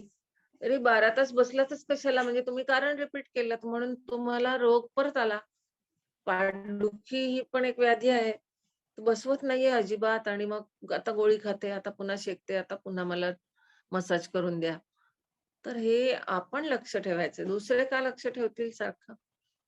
दैवबल आहे प्रत्येक वेळी माझं माझं नशीबच तसं, माझं नशीबच तसं. त्यांचं बघा किती छान, त्यांची बघा प्रकृती, त्यांची बघा फॅमिली. तर हा जो आपण सारखा-सारखा दुसऱ्यांची कंपॅरिझन करत असतो, हा जो स्वभाव आहे, हा स्वभाव बदलायचा, की सारखं-सारखं देवाला दोष नाही द्यायचा. दोष आपल्याकडे असतो. 3 बोटं आपल्याकडे, आपण एक देवाला सारखं सांगतो, "त्या देवाने माझं काही लक्ष दिलं नाही माझ्याकडे." तर तो द्रष्टा रूपामध्ये उभा आहे. तो बघतो आहे तुम्ही काय करतात. तुम्हाला त्याचा रिझल्ट मिळाल्याशिवाय राहत नाही. तर ह्या सगळ्याचा आपल्याला सम ठेवायचा आहे. हे त्रिगुणमयी प्रकृती सम ठेवायची आहे. तर कशी ठेवायची? तर त्याच्याकडे लक्ष ठेवायचं, की 3 कालांमधून हा मेन जातो. आपल्याला 3 क्रियांमधनं ह्याला बाहेर काढायचं आहे. आधी त्याचा संचय होतो. कुठे साठला गेला, केव्हा साठला आणि का साठला? मी कसं साठवला हा रोग शरीरामध्ये? आता उन्हाळ्यामध्ये मला जर सारखं मी आईस्क्रीम खाल्लं, सुरुवातीला मजा येईल. मग नंतर हळू-हळू माझे टॉन्सिल सुजायला लागतील. मला घशाला त्रास होईल, माझ्या छातीत कफ होईल, मला ताप येईल, मला अपचन होऊ शकतं. ते शिळं आहे, ताजं आहे, बर्फामध्ये कुठलं पाणी वापरलं आहे. हे सगळ्याचा जो आहे आधी संचय होतो आणि मग एक दिवशी खूप त्याचा प्रकोप होतो. शरीरातच प्रकोप होतो. तरी आपलं नाही कोणीतरी आग्रह केला, मी जर खाल्लं, तर मग त्याचा प्रसार व्हायला सुरुवात होईल. शरीरामध्ये ते प्रसरण पावायला सुरुवात होतं. मग माझे कान पण खराब होतील, नाक पण खराब होईल, माझ्या डोळ्यामधनं पण कफाचा दोष दिसायला सुरुवात होईल, त्वचेमधून दिसायला सुरुवात होईल, ताप येईल, सगळं काही प्रकार होतील. तर हा जो आहे हा संचय, प्रकोप झाल्यानंतर आपण जागे होतो. संचय होऊच द्यायचा नाही, हे पहिलं कारण रिपीट नाही करायचं. झाला तर त्याचा प्रकोप नाही होऊ द्यायचा आणि संचय झाला, प्रकोप झाला तर त्याचं शमन झालं पाहिजे. म्हणून ताबडतोब तुम्ही पटापट त्याचा इलाज करायला सुरुवात केला पाहिजे. इलाज करण्यापूर्वी आता घरातल्या घरात तुम्ही कसं काय समजाल? वात झालाय, पित्त झालाय, कफ झालाय. हा तसं पाहायला गेलं तर हा खूप मोठा विषय आहे. पण मी प्रयत्न करते आहे, की छोट्या सर्वसामान्य जनतेला पण अ, सोप्या-सोप्या पद्धतीने आपलं स्वपरीक्षण करून रोगांच्या व्याधीचं निवारण कसं करता येईल ते. निवारण म्हणजे दरवेळी जाऊन टॅबलेट्स खाल्ल्या पाहिजे, काढे प्यायले पाहिजे असं नाहीये. दवा ना खाना, दवाखाना बाहेर बोर्ड लावू नका. दवा ना खाना मीच सांगते. तर लोकं म्हणतात, "मग तुमचं बिझनेस कसं चालणार? मग तुम्ही पोट कसं भरणार? तुम्ही मोठे कसे होणार?" सगळ्यांना सांगितलं, "औषध खाऊ नका, औषध खाऊ नका. असं परीक्षण करा, तसं करा. असे बरे व्हा." मग तुम्ही तसेच बसून राहाल एक दिवशी रिकामे. म्हटलं, "काय नाही, जगामध्ये एवढी करोडो लोकं आहेत. मी सगळ्यांना माझं ज्ञान मरेपर्यंत देत राहीन. जर मला आवडलं, तर मी फुकटच देणार. कारण मला पण देवाने बऱ्याचशा गोष्टी फुकट दिलेल्या आहेत. तुमच्यासारख्या सगळ्या ज्ञानी लोकांकडनं पण मी छोटं-छोटं ज्ञान बरचसं घेतलेलं आहे. काही गोष्टीमध्ये जर मला आवश्यकता पडली, जसं मी शिकवते, फ्री शिकवते, पण बाबा हॉल आहे, अमकं आहे, लाईट पाण्याचा खर्च आहे. तेवढी छोटीशी अल्प त्यांचे चार्जेस घेऊन शिकवलं जातं. त्याच्या बदल्यात त्यांना कंटिन्यू आयुष्यभर आम्ही जोडून ठेवतो. कधीही त्रास झाला तर आम्हाला सांगा. आता तुमचा त्रास तुम्ही स्वतः कसा ओळखणार? तर ही गती आपण बघितली, की नाडीची गतीप्रमाणे बघितलं जातं. पटकन तुम्हाला आता हे नाही सांगता येणार. जसं मी सांगितलं, की अंतिम हे आहे, की दूत नाडी. समोर बसलेला माणूस त्याच्या मनामध्ये एखाद्या दूर गावामध्ये राहिलेल्या व्यक्तीबद्दल, त्याच्या व्याधीबद्दल काही चिंता आहे आणि त्याला ती दूर करायची आहे. तर त्या गावात बसलेल्या व्यक्तीच्या नाडीमधून आता त्याला काय दोष सुरू आहे, हे हा समोर बसलेला जो दूत आहे, त्याच्या नाडीवरून समजतं. त्याला दूत नाडी म्हणतात. तर याकरता अध्यात्माचा सुद्धा अभ्यास खूप जरुरी असतो. रोज नित्य अभ्यासाने उपासना करणं, ध्यान करणं, अ, पूजन करणं, अर्चन करणं, दान करणं, गुरूंच्या सेवेमध्ये राहणं, नम्रतेने ज्ञान घेणं, ज्ञान आल्यानंतर आपल्यामध्ये अहंकार न येऊ देणं, ह्या सगळ्या ज्या गोष्टी आहेत, ह्याच्यातून हळू तुम्हाला दूत नाडीचा प्रयोग करता येतो किंवा त्याचं ज्ञान होतं आणि गुरुद्वारे तुम्हाला ती दूत नाडीचं मूळ जे ह्याचे अ, आपले सगळ्या नाडी परीक्षणाचे जे देवता आहेत ते शंकर भगवान आहेत. भगवान शंकरांनी हे पार्वतीला सांगितलेलं ज्ञान आहे. तुम्हाला अध्यात्माची आवड असतेच. योग या विषयावर ज्याने एक पाऊल टाकलेलं आहे त्याला अध्यात्माची आवड असते आणि योग आणि अध्यात्म ज्यांनी पाऊल टाकलेलं आहे त्याला आयुर्वेदाची आवड असते. जो आयुर्वेदामध्ये आहे त्याला योग आणि अध्यात्माची आवड असते. तर ही त्रिसूत्री आहे. हे तिन्हीही प्रत्येक माणसामध्ये बाय बर्थ असतं. कारण की आपलं पंचमहाभौतिक शरीर आहे. पंचमहाभौतिक चिकित्साच तुम्हाला लागू पडणार आहे. जसं कपडा फाटला तर कपड्याने आपण धाग्यानेच शिवतो. लाकूड तुटलं तर आपण त्याला लाकडाचीच पट्टी मारतो. भिंत कुठेतरी पडली, काय झालं तर त्याला आपण सिमेंट आणि ती वाळू वगैरे लावूनच करतो. तिथे आपण कपडा नाही चिटकवत किंवा लाकूड तुटलं तर तिथे आपण सिमेंट नाही लावत. तसं तुमचा वात, पित्त, कफ हा जो आहे, हा पंचमहाभौतिक चिकित्सेचा विषय आहे. तसं हे 5 नाड्या आहेत. हे महत्वाचे 5 तुमची इंद्रिय आहेत. की तुम्ही अग्नी, वायू, आकाश, पृथ्वी, जल यापैकी काय शरीरामध्ये बिघडलं आहे, एवढं जरी बघितलं तर त्या पंचमहाभूतामध्ये जा बाहेर. शरीरामध्ये हीट वाढली, बाहेर जा, सूर्यदेवाला प्रार्थना करा. हे अग्निदेव, तुम्ही माझ्या शरीरामध्ये प्रकोपित झालेले आहात. कृपा करून शांत व्हा आणि मला रस्ता दाखवा. अग्नी आपोआप हळूहळू शांत होतो. वायू दोष आहे तुमच्या शरीरामध्ये. घराबाहेर पडा, थोडासा वायूच्या सानिध्यात जा आणि वायुदेवाला प्रार्थना करा. हे वायुदेव, आपण प्रकोपित झालेले आहात. जसं वादळ आलं तर ते शमण्यासाठी आपण बरेचसे उपाय करतो. तसं आहे, की शरीरामध्ये हे वादळ रूपाने तुम्ही जे कधी चक्रीवादळ येत आहे, कधी मोठं वादळ येत आहे, छोटं वादळ येत आहे. त्यामुळे हा वातदोष तयार होतो आहे. तर साधा पोटात गॅस होणं हा सुद्धा वातदोष आहे. तर प्रथम पंचमहाभूताला प्रार्थना करा. मग डॉक्टरला प्रार्थना करा. कारण next to God is doctor. First God. प्रथम प्रार्थना करायची आहे. हे वायुदेवता, तुम्ही माझ्याकडून काही चूक झाली असेल तर क्षमा करा आणि माझ्यावर प्रकोपित न होता माझ्या शरीरात जो तुमचा दोष तयार होतो आहे, याचं कृपया शमन करावं. तशी तशी परिस्थिती घडत जाईल, तसं तुमच्याकडनं अन्न खाल्लं जाईल, तशी व्यक्ती तुम्हाला भेटेल आणि तशा टाईपचा औषधोपचारच तुम्हाला मिळेल. तसंच आकाश देवता आहे, की पोकळ्या आहेत शरीरातल्या. सारखा खोकला येतो आहे, कानामधनं आवाज येतो आहे, नाकामधनं घोरतो आपण, तो सुद्धा एक तऱ्हेचा पोकळ्यांमधलाच दोष आहे. नंतर गॅस पास होत नाहीये, ढेकर येतायत. त्या सगळ्या सांध्यांमध्ये हळू दुखतं आहे. तर हा सगळा आकाश महाभूताचा दोष आहे. तर आकाशाला प्रार्थना करा बाहेर जाऊन, "हे आकाश देवता, मी कधी तुमच्याकडे प्रार्थना केली नाही. पण तुमच्यामधून आलेला जो दोष आहे तो कृपया शमन करा." पृथ्वी देवता आहे, वजन तुमचं कसंही वाढतंय, वेडं-वाकडं शरीर वाढतं आहे आणि जडत्व आलेलं आहे. समोर दिसतंय मला 10 कामं करायची आहेत आणि 2च कामं होतायत. तर त्या पृथ्वी देवतेला प्रार्थना करा, "हे पृथ्वी देवता, माझ्याकडून काही चूक झाली असेल तर क्षमा करा आणि तुमच्यामध्ये जो प्रकोप झालेला आहे माझ्या शरीरात, तो कृपया शांत करा."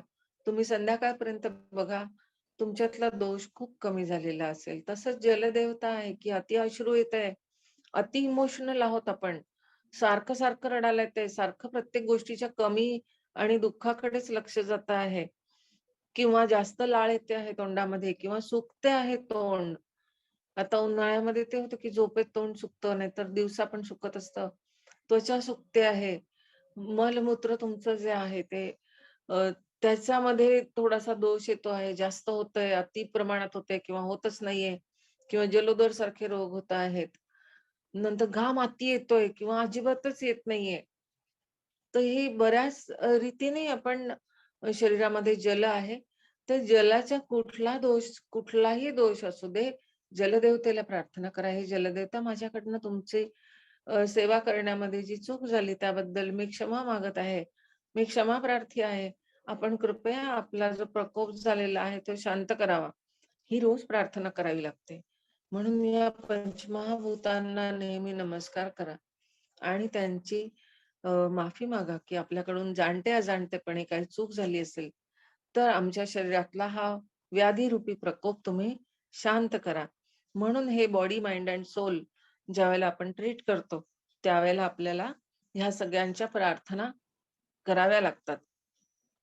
आता तुम्ही ज्यावेळेला सकाळी-सकाळी उठल्यानंतर प्रथम आपण मलमूत्र त्याग करतो, त्याच वेळेला परीक्षणाला सुरुवात करायची असते. दॅट इज आयडियल टाईम आणि तुम्ही जे पॅथॉलॉजिकल चेक आपण करतो, तर तेव्हा सुद्धा आपण सांगतो, की सकाळी उठल्यानंतर पहिला फ्लो सोडून द्या, मधली युरिन पकडा आणि मग शेवटचा फ्लो सोडून द्या.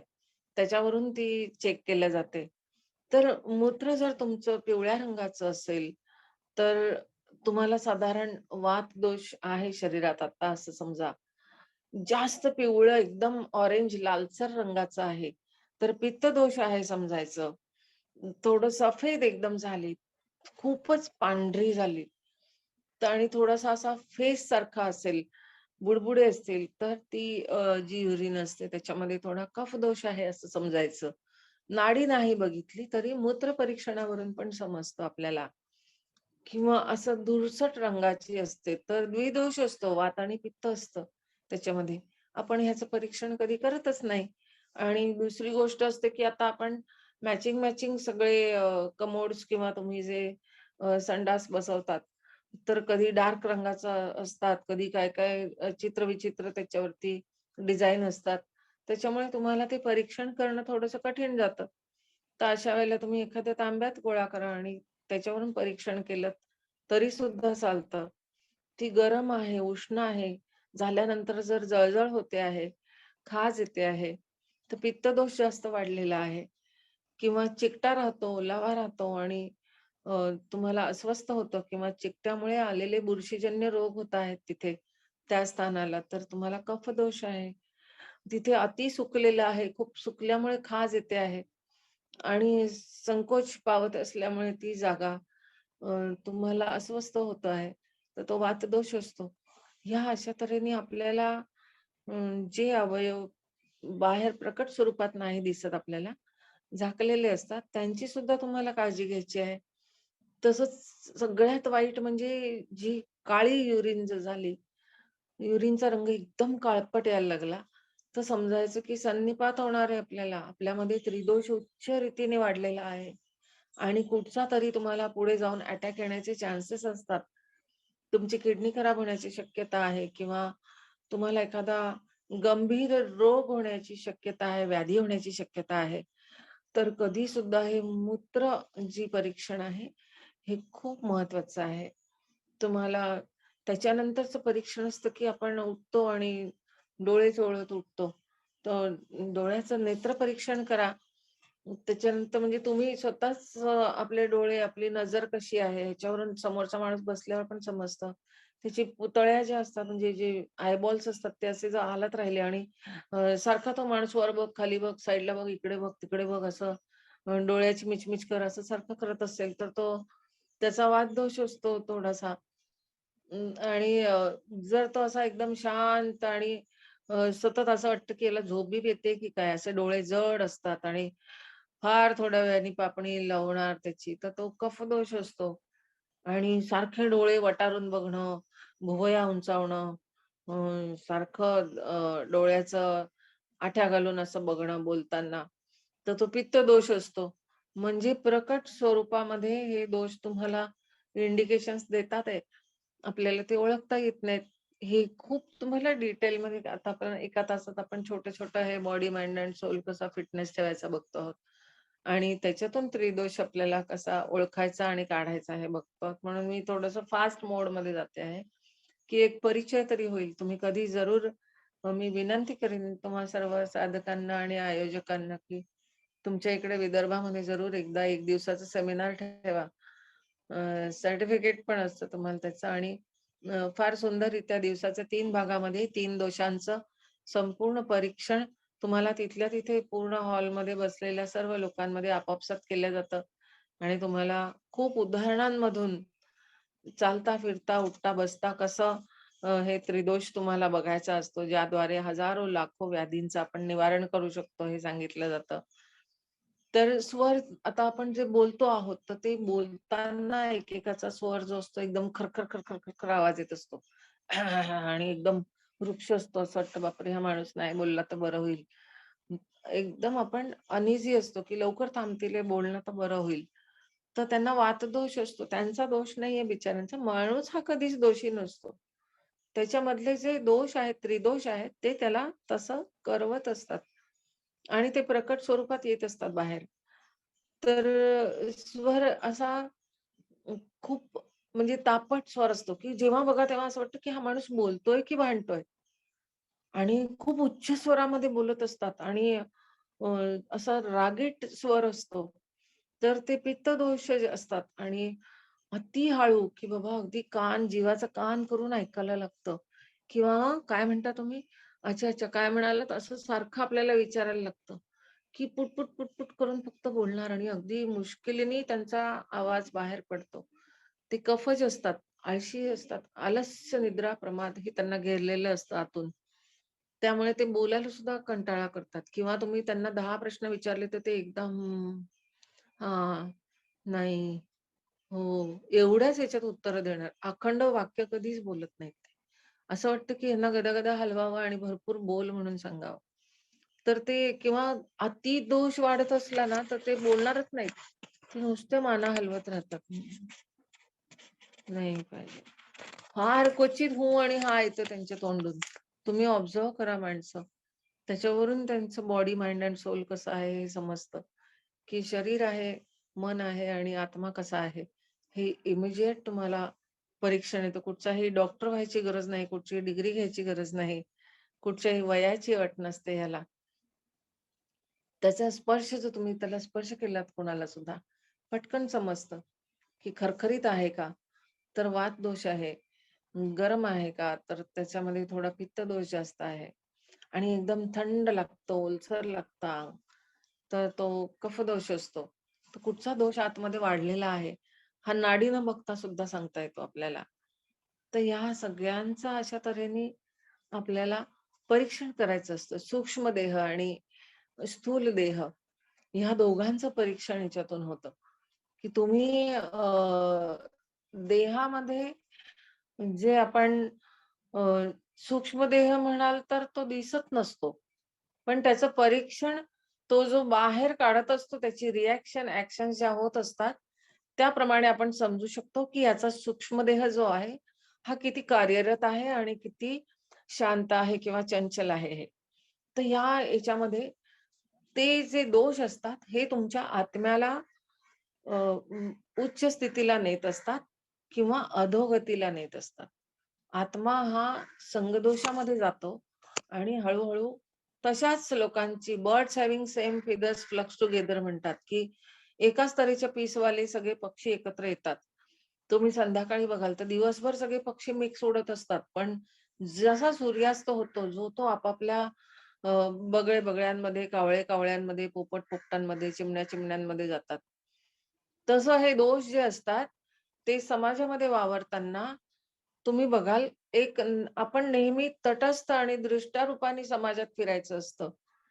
एकदम न्यूट्रल राहून फिरायचं असतं. आपल्याला काहीही कोणाबद्दल चांगलं वाईट नाही बोलायचंय किंवा ह्याला त्याचं सांगायचं, त्याला ह्याचं सांगायचं आणि मग त्याची मजा घ्यायची गप्पांमध्ये असं पण नाही करायचं.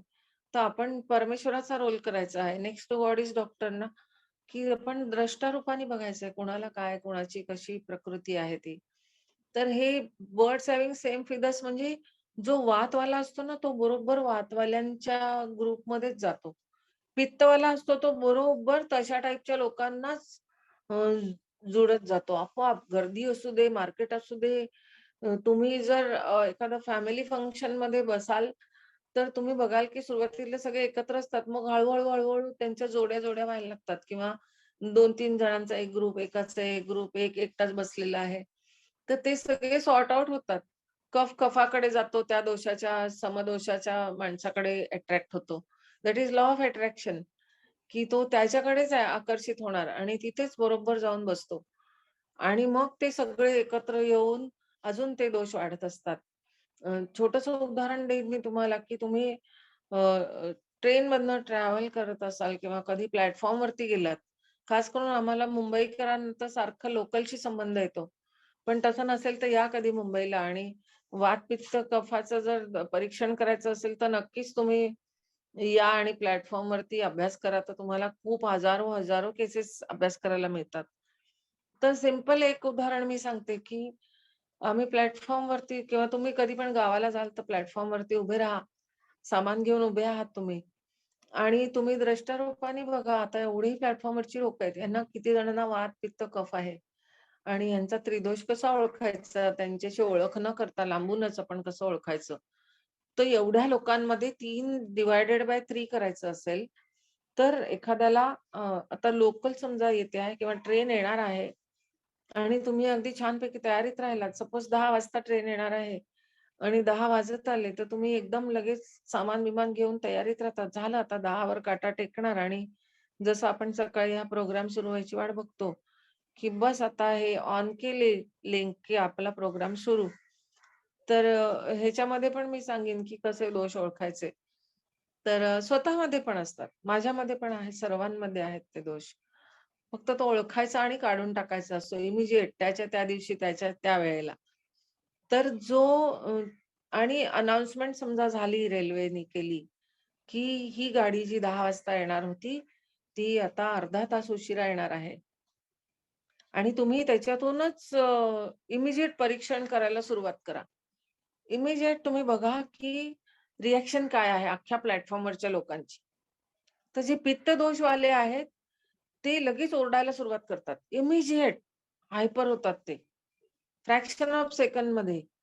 अरे ह्याला काय अर्थ आहे का? अर्धा तास लेट, काय झोपा काढतात का? रेल्वेवाले काय असंच फुकट पैसे घेतात आणि असं तसं रेल्वे मिनिस्टर पर्यंत दोष द्यायला सुरुवात करतात ते. आणि मग तो 1-2 पित्तदोषवाले ओरडायला लागले, की प्लॅटफॉर्मवरचे सगळे असे पित्तदोषवाले एकत्र येतात. आणि हो, बरोबर आहे, असंच केलं पाहिजे. चला स्टेशन मास्टरकडे आपण विचारूया. लावा फोन तिकडे हेड ऑफिसला, अमुक करा, ढमुक करा. बघा लगेच मोबाईलवर गाडी कुठे थांबलेली आहे, का थांबलेली आहे. अनाउन्समेंट त्याची संपत नाही, की पित्तदोषवाल्यांची रिएक्शन सुरू. दुसरीकडे आपण बघायचं, की हे वातदोषवाले काय करतायत.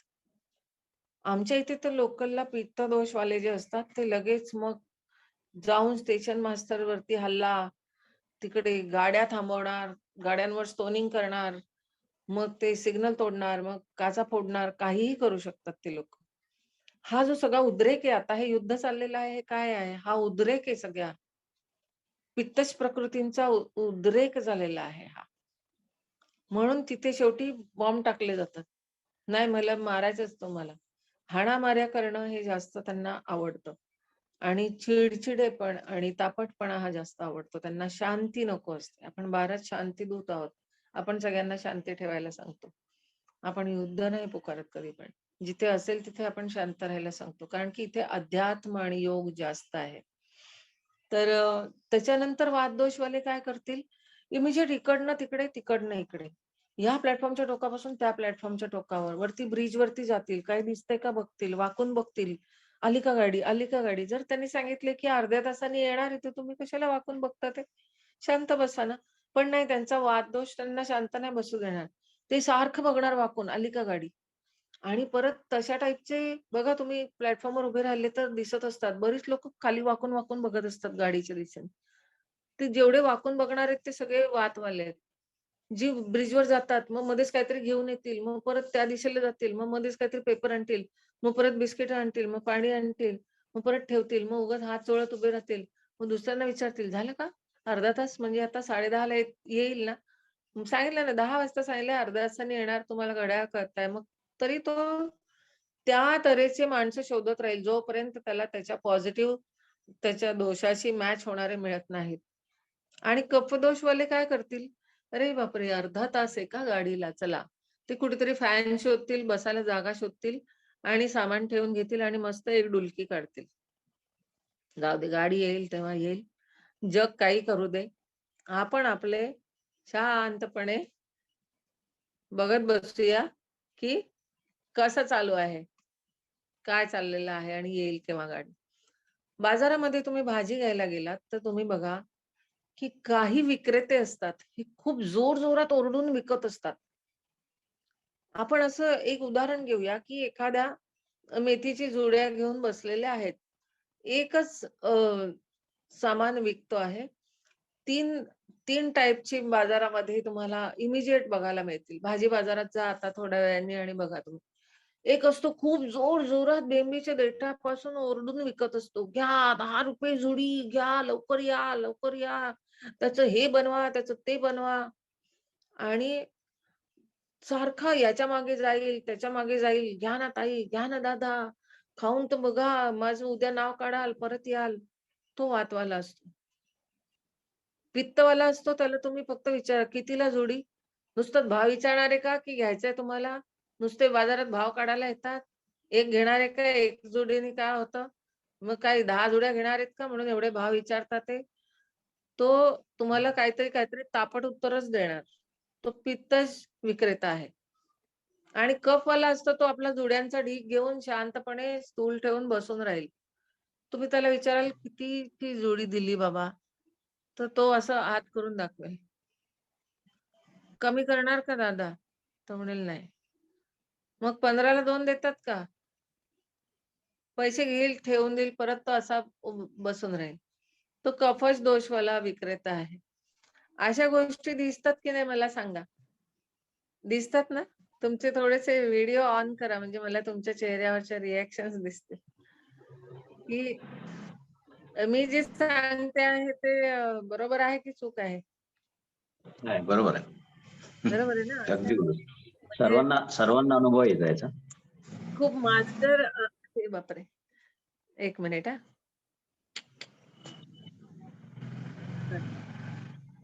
म्हणजे हे अनुभवातून आलेलं ज्ञान मी म्हणेन, की हे कुठच्या डिग्रीमध्ये, डिप्लोमामध्ये, कोर्समध्ये नाही शिकवलं जात.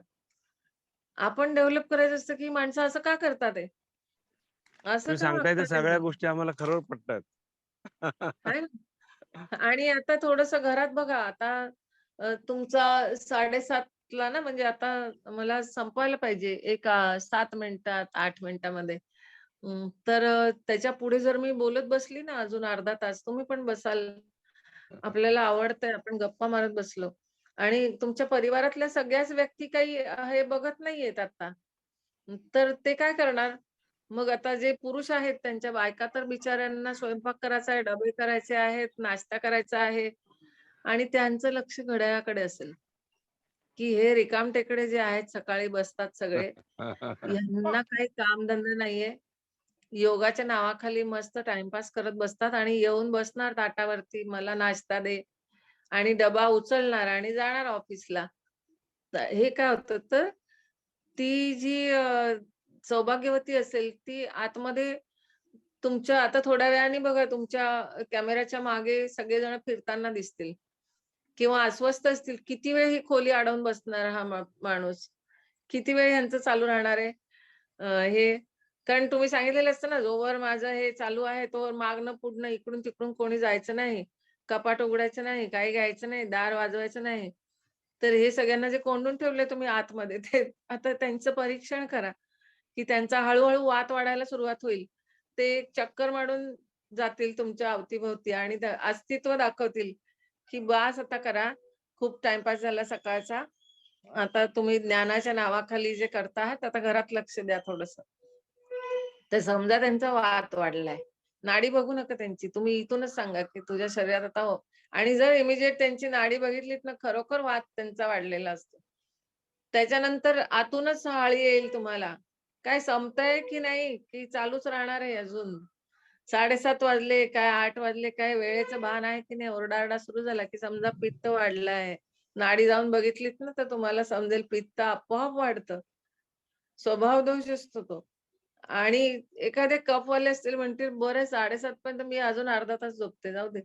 असेच बसा तुम्ही. मी 9 वाजेपर्यंत झोपायला मिळेल मला. एका फॅमिलीतले सगळेजण तुमच्या बरोबरीने योग करत नाहीयेत, असं मला वाटतं. सगळेच्या सगळे जर उठून 4 वाजता ब्रह्ममुहूर्तावर उठून योग करायला लागले आणि बांदेवचे आणि अंजलीताई सारखे आणि सगळ्यांच्या सारखे जर ज्ञान घ्यायला लागले, तर आपला भारत एकदम कुठच्या कुठे जाईल पृथ्वी तलावरती. पण एका फॅमिलीतच आपल्या जर 4 जण माझ्या फॅमिलीत पण आज सगळे झोपलेले असतात. हिचं रोजचंच आहे, ही 3:30-4 ला उठते आणि काही ना काहीतरी उद्योग करत बसते. शांतपणे झोपत जा, तुला निद्रानाश वगैरे आहे का विचारतात मला. कशाला करायचं? आणि मग जेव्हा रोग येतात त्यावेळेला कोरोनासारखे रोग आल्यानंतर आम्ही मस्त बाजारात जायचो, फिरून यायचो, पेशंटना ट्रीट करून यायचो, सगळं झालं. तर मग आम्हाला काही व्हॅक्सिन पण घेतले नव्हते, काय नव्हतं, काय झालं नाही. आणि हे आपले फिरतात ते रेमडेसिवीर मिळेल का, ब्लॅकनी मिळेल का, मग कुठेतरी इंजेक्शन मिळतील का, व्हेंटिलेटर मिळेल का? अरे तुम्ही झोपा काढल्या त्यावेळेला आणि कायमच तुमचा हा स्वभाव आहे. तर मग ज्यावेळेला व्याधी आम्हाला सतवत नाही, तुम्हाला सतवते, त्यावेळेला थोडासा हा त्रिदोषाचा अभ्यास करा बाबा. कधीतरी एकदा लेक्चर अटेंड करा सीमाताईंचं असं सांगा मग. किंवा तुम्ही माझ्या वतीने त्यांना लेक्चर द्या. तर हा एक आपण समाजातला अशा तऱ्हेची खूप उदाहरणांमधनं शिकायला मिळतं. जरुरी नाहीये, की तुमचं वय काय आहे आणि शिक्षण काय आहे. माझ्या कुठच्याही कोर्समध्ये मी ही अट ठेवत नाही. आणि सगळ्या डॉक्टरांनी हे लक्षात ठेवलं पाहिजे. मी ह्याचा स्पेशालिस्ट, त्याचा स्पेशालिस्ट आणि अ, जे ज्याचे स्पेशालिस्ट असतात त्या व्याधीनेच मरतात. मी बरेचसे डॉक्टर बघितले, की स्वतःकडे बघायला पण वेळ नाही. इतका ते पैशाचं खोरं लावून ठेवायचं आणि ओढत बसायचं. पण 4 वाजता उठून आपलं जे टाईम टेबल असतं, की नाही बाबा 3:30 सकाळी 3:30-4 ला उठल्यानंतर 7 वाजेपर्यंत मी माझ्या आयुष्यातला वेळ कोणालाही देणार नाही. ते माझा आणि परमेश्वराचा आणि योगाचा आणि ज्ञान घेण्याचा, तो ग्रहण करण्याचा काल आहे. मग 7 ते 9 मी माझा काही दिनचर्या करीन. मग 9 ते काही तुमचं चरितार्थाचं काम करीन. पुन्हा संध्याकाळी संध्योपासना करीन. मग आपल्या आहारावरती मी कसं लक्ष देईन रोगाप्रमाणे. हे ज्याचं नित्य नेहमी चालू आहे, त्या डॉक्टरांना पण काही होत नाही. पण सगळं विसरून 24 तास नुसतं धावत राहायचं त्या प्रॅक्टिसच्या मागे आणि स्पेशालिस्टचा जो गर्व आहे, एक तऱ्हेचा गर्व असतो. आज मी डॉक्टर रमेश साहेबांना बघते, सगळ्यांना बघते आहे, की मला अजून पण खूप स्वतःमध्ये चांगले गुण आणायचे आहेत. ती व्यक्ती मला परमेश्वरासारखी दिसते. म्हणून मी त्यांचा रिस्पेक्ट ठेवून मी त्यांना होकार देते, की कधी-कधी अडचण असते, की नाही देऊ शकत त्यावेळेला लेक्चरला वेळ. तर तुमच्यासारख्या मी माझे काही पेशंटना मी नेहमी सांगत असते किंवा विद्यार्थ्यांना सांगत असते, की खरोखर हे आयडियल आहेत, की सकाळी उठून रोज नित्यनियमाने करतात. हॅट्स ऑफ टू देम, की खरंच तुम्ही पण असा गुण तुमच्यात आला पाहिजे. बघा ते किती मोठे डॉक्टर आहेत. सगळ्यांची हॉस्पिटल आहेत, सगळे आहेत. सगळेजण वेल सेटल्ड आहेत. त्यांना काही गरज नाहीये तुम्हाला हे सगळं शिकवत बसायची. पण ते पण आपल्या जवळचं ज्ञान वाटतात येतं. जेव्हा ते वाटतात आहे, तेव्हा घेणं हे जरुरी आहे की नाही? इथे ते रिकामटेकडे आहेत म्हणून वाटत बसलेत, त्यांना काही कामधंदा नाहीये. आपले सगळे असेच एकत्र येतात. तर हे त्याच्यावरनं आपण त्यांचा प्रकृती निरीक्षण करायचं असतं, की जो बोलतोय ना समोर, तो काय बोलतोय ह्याच्यावरून त्याच्या शरीरामध्ये, नाड्यांमध्ये काय दोष सुरू आहे हे समजतं. जर त्याची इमिडिएट रिएक्शन असेल, की "अरे वाह! असे लोकं आहेत. मला पण भाग्य मिळेल, की मी जर अशा लोकांना जुळलो तर." समजायचं ह्याचा सात्विक भाव आहे. तो लगेच चिडून बोलायला लागला, "काय करायचंय? असे बरेचसे सकाळी बघा तुम्ही सगळ्याच योगदानवाले असं करत असतात आणि हे हल्ली फॅड आलंय, असं आलंय, तसं आलंय." समजायचं ह्याचा पित्तदोष जरा जास्तच आहे शरीरात. आणि एखादा म्हणेल, "बापरे! ते कोण उठेल, कोण करेल?" किती ते हलवत बसतात शरीर. केवढी ती आसनं. सूर्यनमस्कार आम्ही एक घालतो कधीतरी. केला तर केला, नाही तर नाही. मग केला हो, पण कमरेत चमक भरली, मग पाठीत चमक भरली. ते रोज घातले तर कशाला चमक भरेल? बघा अंजली ताई किती फटाफट 12 सूर्यनमस्कार घालून मोकळ्या होतात. छोटी-छोटी मुलं तर घालतातच. त्यांना पण घालायला शिकवायचं. पण सगळ्यांनी केलं पाहिजे हे. नाही केलं तर समजायचं याचा कफदोष आहे बाबा, जाऊ दे. 2दा सांगून बघायचं, 3दा नाही तर मग तुला या व्याधीमुळे पुढे जाऊन त्रास होणार आहे, हे आपण त्याला सांगितलं पाहिजे. तर हे कारण शरीर आहे.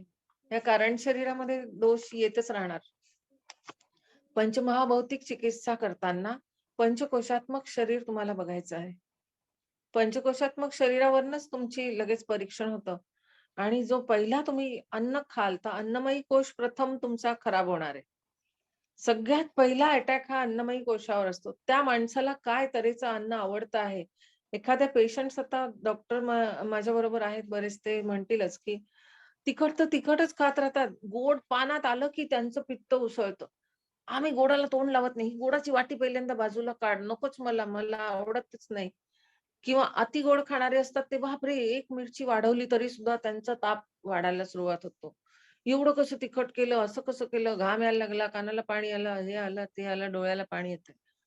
तर हे जे सम आहार जो आहे, जो घेत नाही, ज्याला ताटामध्ये लोणचं, पापड, चटणी, कोशिंबीर, अमकं, डाळ, भात, पोळी, भाजी, सात्विक आहार जो असतो तो आवडतो.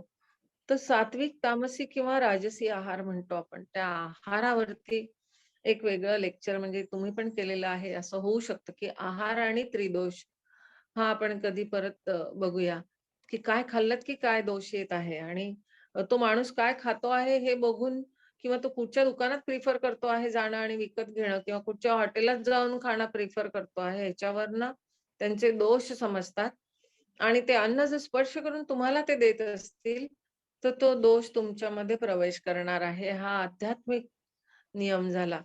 की अन्नाला जे स्पर्श करून जे व्यक्ती त्या दोषांच्या ज्या स्पर्श करून तुम्हाला देतात, ते दोष तुमच्या शरीरामध्ये या अन्नमयी कोशामध्ये येतात. मग तुमचं प्राणमयी कोश आहे, मनोमयी कोश आहे, विज्ञानमयी कोश आहे आणि आनंदमयी कोश आहे.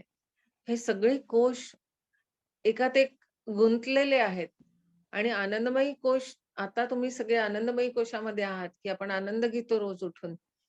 तसं ह्या आनंदमयी कोशामध्ये जे सतत राहत असतात, ते सात्विक भावनेने, सात्विक विचारांनी आणि सात्विक प्रकृतीने आणि प्रवृत्तीने जगत असतात. नाहीतर तामसी आणि राजस गुण जे आहेत हे शरीरामध्ये या महाभौतिक चिकित्सेमधनं आपण बघूया की पंचमहाभौतिक क्रियांमधनं किंवा त्यांच्या महाभूतांमधून शरीरामध्ये प्रवेश करत असतात. तुम्हाला हवा पण काहींना इतकं गरम होत असतं तरी 0वर फॅन फिरत असतो त्यांचा. काहींना थंडी असली तरी एसी आणि फॅन चालू असतो, आईस्क्रीम खात असतात ते. तर हे पण एक तऱ्हेचे विकार आहेत. ती माणसं तुम्ही बघितलीत की लगेच समजतं यांच्यात विकार काय सुरू आहे ते. तर आपण ही आपली पण प्रकृतीचा नेहमी अवलोकन केलं पाहिजे, की अरे माझ्यामध्ये आज काय असा दोष आला, की मला आज असं करावंसं वाटलं. मी तर नेहमी असं नाही वागत किंवा मी आज कसं काय सपोर्ट केलं अशा लोकांना. आपण आपल्या ह्याच्यावर कधी-कधी ठामपणे राहायला लागतं, की नाही बाबा, माझी जर प्रकृती खराब होणार असेल, तर मी हे अन्न घेणार नाही. तुम्ही कृपा करून नाराज होऊ नका आणि ते अन्न अव्हॉइड करा घेणं. तर तुमचं हे बॉडी प्रथम वाचेल. बॉडी वाचल्याबरोबर तुमची माइंड आणि सोल, मन आणि आत्मा हे आपोआपच शुद्ध राहतं. त्यामुळे तुमच्या शरीराला वाचवणं, शारीरिक क्रियांना, शारीरिक ज्या आपले चोचले म्हणूया आपण, त्यांच्याकडे जर लक्ष दिलं, तर आपोआप हे सगळे जे दोष आहेत हे कंट्रोलमध्ये येतात. ह्याच्यामध्ये आपण नंतर आजचा वेळ इथे आपला आता समाप्त होत आलेला आहे.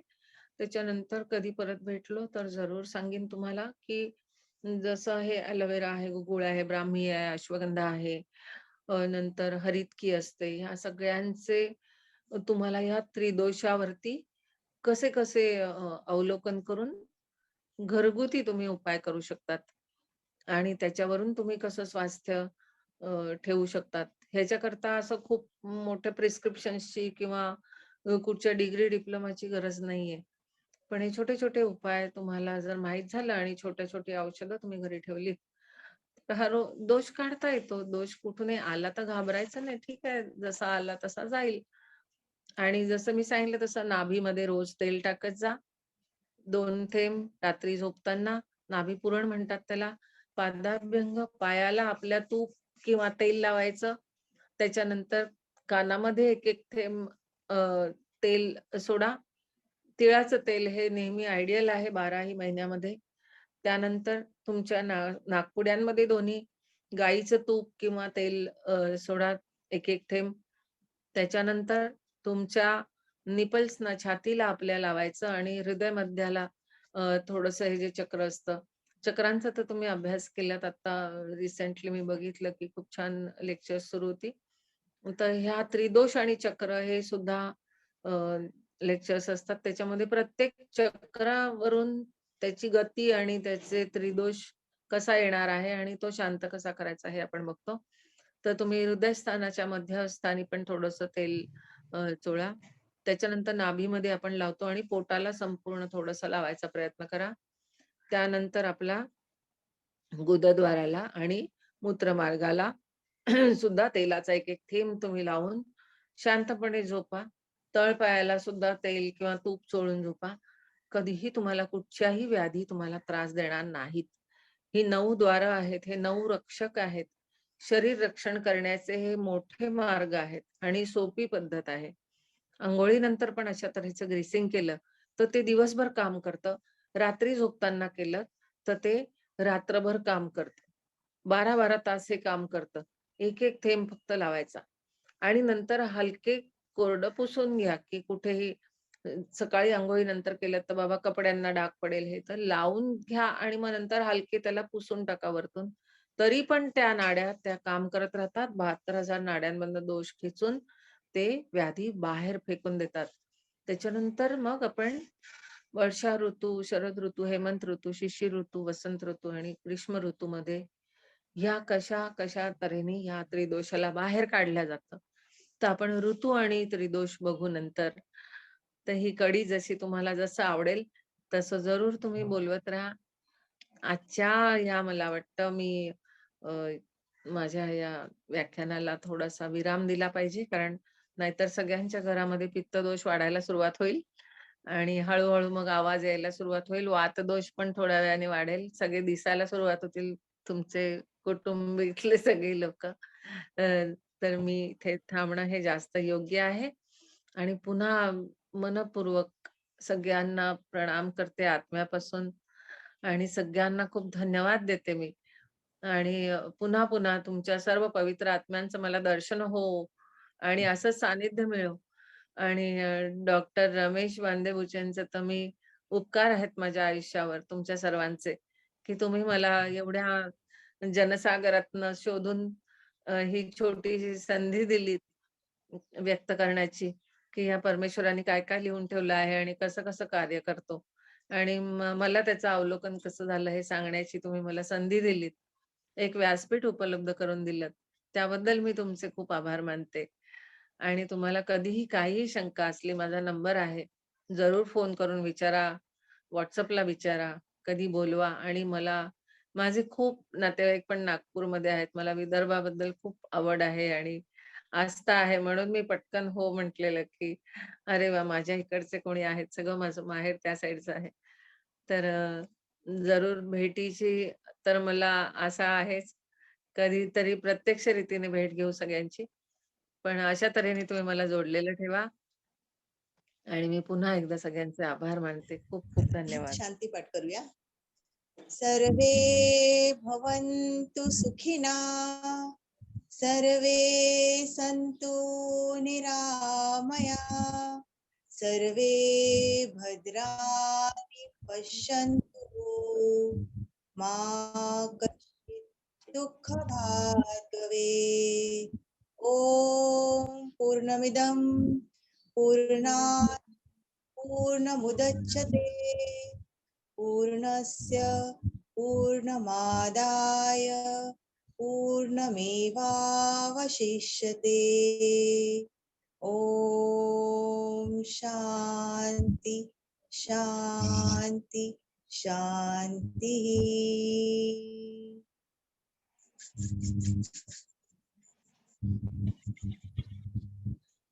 फार सुंदर ताई, खूप छान. हरिओम. मला वाटलं हे आज- गंगोत्री पिरॅमिड पोहरा जे दिसत आहे मला स्क्रीनवरती खूप छान आहे स्थान. खूप छान वाटत आहे.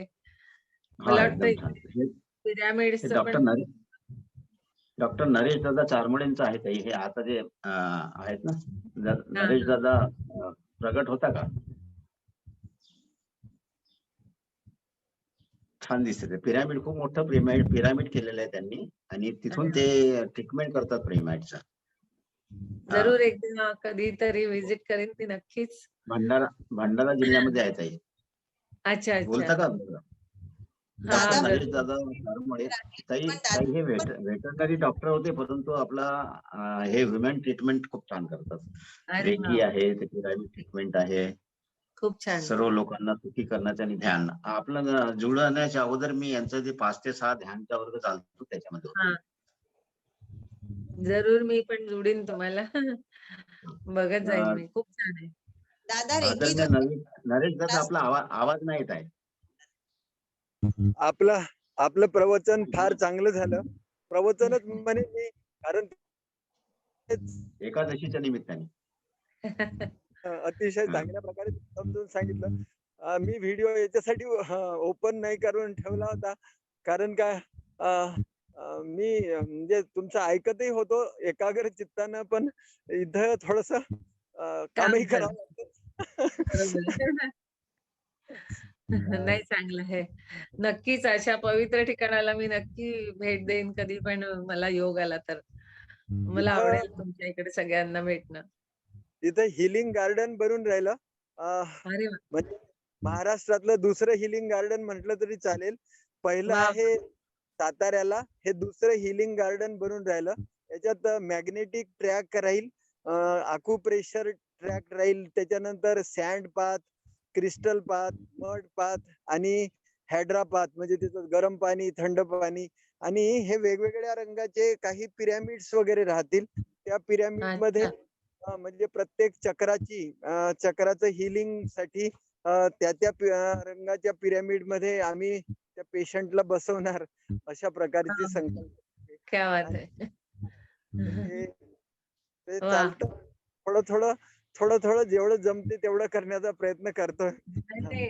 भारतामध्ये असे खूप रत्न आहेत आणि त्यांचं दर्शन मला व्हावं हे माझं अहोभाग्य आहे. की हे ऐकूनच खूप छान वाटतं मला ह्या सगळ्या विषयांची आवड असल्यामुळे आणि खरोखर जनतेला किती चांगलं तुम्ही करून या पृथ्वीवरती जाणार आहात. एक चांगलं कार्य तुम्ही हातात घेतलेलं आहे. मी शुभेच्छा देईनच.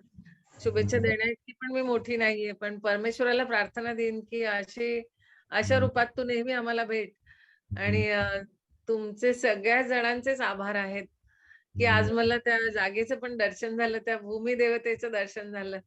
मी नक्कीच येईन. माझ्या सगळ्या ग्रुपनं आम्ही कुठे ट्रिपला इकडे-तिकडे जातात लोकं, तर अशा तऱ्हेच्या पवित्र ठिकाणी बघणं जरुरी आहे.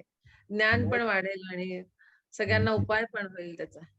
मी मी हे सर्वे करून राहिलो कोणाकोणाला इथं इन्व्हाइट करायचं आणि त्यांच्याद्वारे कशी कशी सेवा करून घ्यायची. आणि जरूर येईन. इथं पिरॅमिड मोठं पिरॅमिड आहे 62 बाय 62 च आणि अरे वाह! आतमधल्या आतमध्ये 700 कॅपॅसिटी आहे त्याची. आतमधल्या अरे आतमधले 3 मंजिला आहे आणि वाह! सगळ्या ठिकाणी ध्यान वगैरे चालतं. तर प्रत्येक ठिकाणची ऊर्जा वेगवेगळी आहे. जो बेसमेंट आहे त्या बेसमेंट मध्ये एकदम सायलेंट ऊर्जा आहे आणि जो किंग चेंबर आहे त्याच्यात अतिशय जास्ती ऊर्जा आहे की तुम्ही 10 मिनिटात चार्ज होऊ शकता. अशा प्रकारची अशा प्रकारची इथं व्यवस्था आहे. तर आणि आणि हे healing साठी अतिशय चांगलं आहे. म्हणजे जे बिमार लोक आहेत ते जर पिरॅमिड मध्ये नुसते 3 दिवस 4 दिवस राहिले तर जे हां. महिना मोठ्या हॉस्पिटल मध्ये राहिले नाही ते इथं 3-4 दिवसात दुरुस्त होऊन जातात. तर बघा. आता सुरू आहे का मग ते अजून? हो पिरॅमिड तर सुरू आहे. पिरॅमिड अच्छा, सुरू अच्छा. आहे आणि इथं आम्ही प्रामुख्यानं कॅन्सर, डायबिटीस, स्लीप डिस्क, वातविकार, लकवा आणि अच्छा, अच्छा. असे पेशंट करतो आम्ही. आणि अच्छा, अच्छा, अच्छा. खूप छान वाटलं. फार खूपच चांगलं छान. फार फार नाही छान भेट झाली आणि आता जरूर सेवा तुमच्या इकडे पण देईन मी. आमचे बाबा नाडी परीक्षण करत होते. ते जिवंत असेपर्यंत ते म्हणायचे, की बेटा शिकून घे रे." पण व्यस्त ह्याच्यात शिकू नाही शकलो. तर ती जी भूक आहे ना तुमच्या तुमच्या आध्यात्मिक मार्गदर्शनानं बरीच शमली असं मला वाटते. जरूर तुमच्या केंद्रामध्ये येऊन सेवा दिली तर मग मी धन्य होईन असं समजेन मी स्वतःला. आपण सगळे तिकडे जमू एकदा आणि ठीक आहे. प्रत्यक्षरित्या नाडी परीक्षणचा एक कॅम्प ठेवू पाहिजे तर. आणि सर्वांना त्याचा लाभ होऊ दे. चालेल, चांगली चालेल. गोष्ट. नक्कीच आवडेल. हो, कधी हो. तुम्ही सगळेजण या मुंबईत आलात तर जरूर आमच्याकडे या. एक चांगलं नातं सख्खी नाती नसतात आपली, पण हीच नाती सगळ्यात वरतीपर्यंत आपल्या जातात. खूप छान ओळख परमेश्वराने करून दिली आपली. धन्यवाद. हां. धन्यवाद दादा. आमच्या नरेश दादांकडे काही हे रेखीचा जो वर्ग आहे ना 5 ते 6 दररोज चालतो हा. जवळ-जवळ आता 7-8 महिने झालेले आहेत. अच्छा. तर तर मी थोडासा आता मागच्या 2 महिन्यापासूनच जुडलो. मलाही तेवढं माहित नव्हतं. अच्छा. आणि आमच्या नरेश दादांचं महिन्यातून एक वेळा पौर्णिमा ध्यान या विषयावर आपल्या इकडे मार्गदर्शन असतो. अच्छा. तर सकाळी 5 ते 6 रोज असतं ना? हा 5 ते 6 आपल्याला आवड असेल तर आपण लिंक पाठवेल मी तुम्हाला. हां, मला नक्की जरूर सांगा. मी तुम्हाला जरूर जोडीन. धन्यवाद. आणि मागे समजते. साधू रूपात आहात तुम्ही सगळे हे. आणि साधूंची संगत मला नेहमी आवडते. मी खूप साधूंकडून जास्त शिकते आणि तुम्ही सर्व साधू नाही महापुरुष आहात. बरोबर. जरूर. धन्यवाद. आणि दादांचा की नाही व्हिडिओही तयार केलेला आहे ते मी पाठवेन आपल्याला. तिथलं मी प्रत्यक्ष हां, आतमधलं हां. जरूर, जरूर. तर नक्की. आज आज आमच्या हे फणसाचं झाड चांगले दाखवत आहे. फणस-बिणस लागलेत.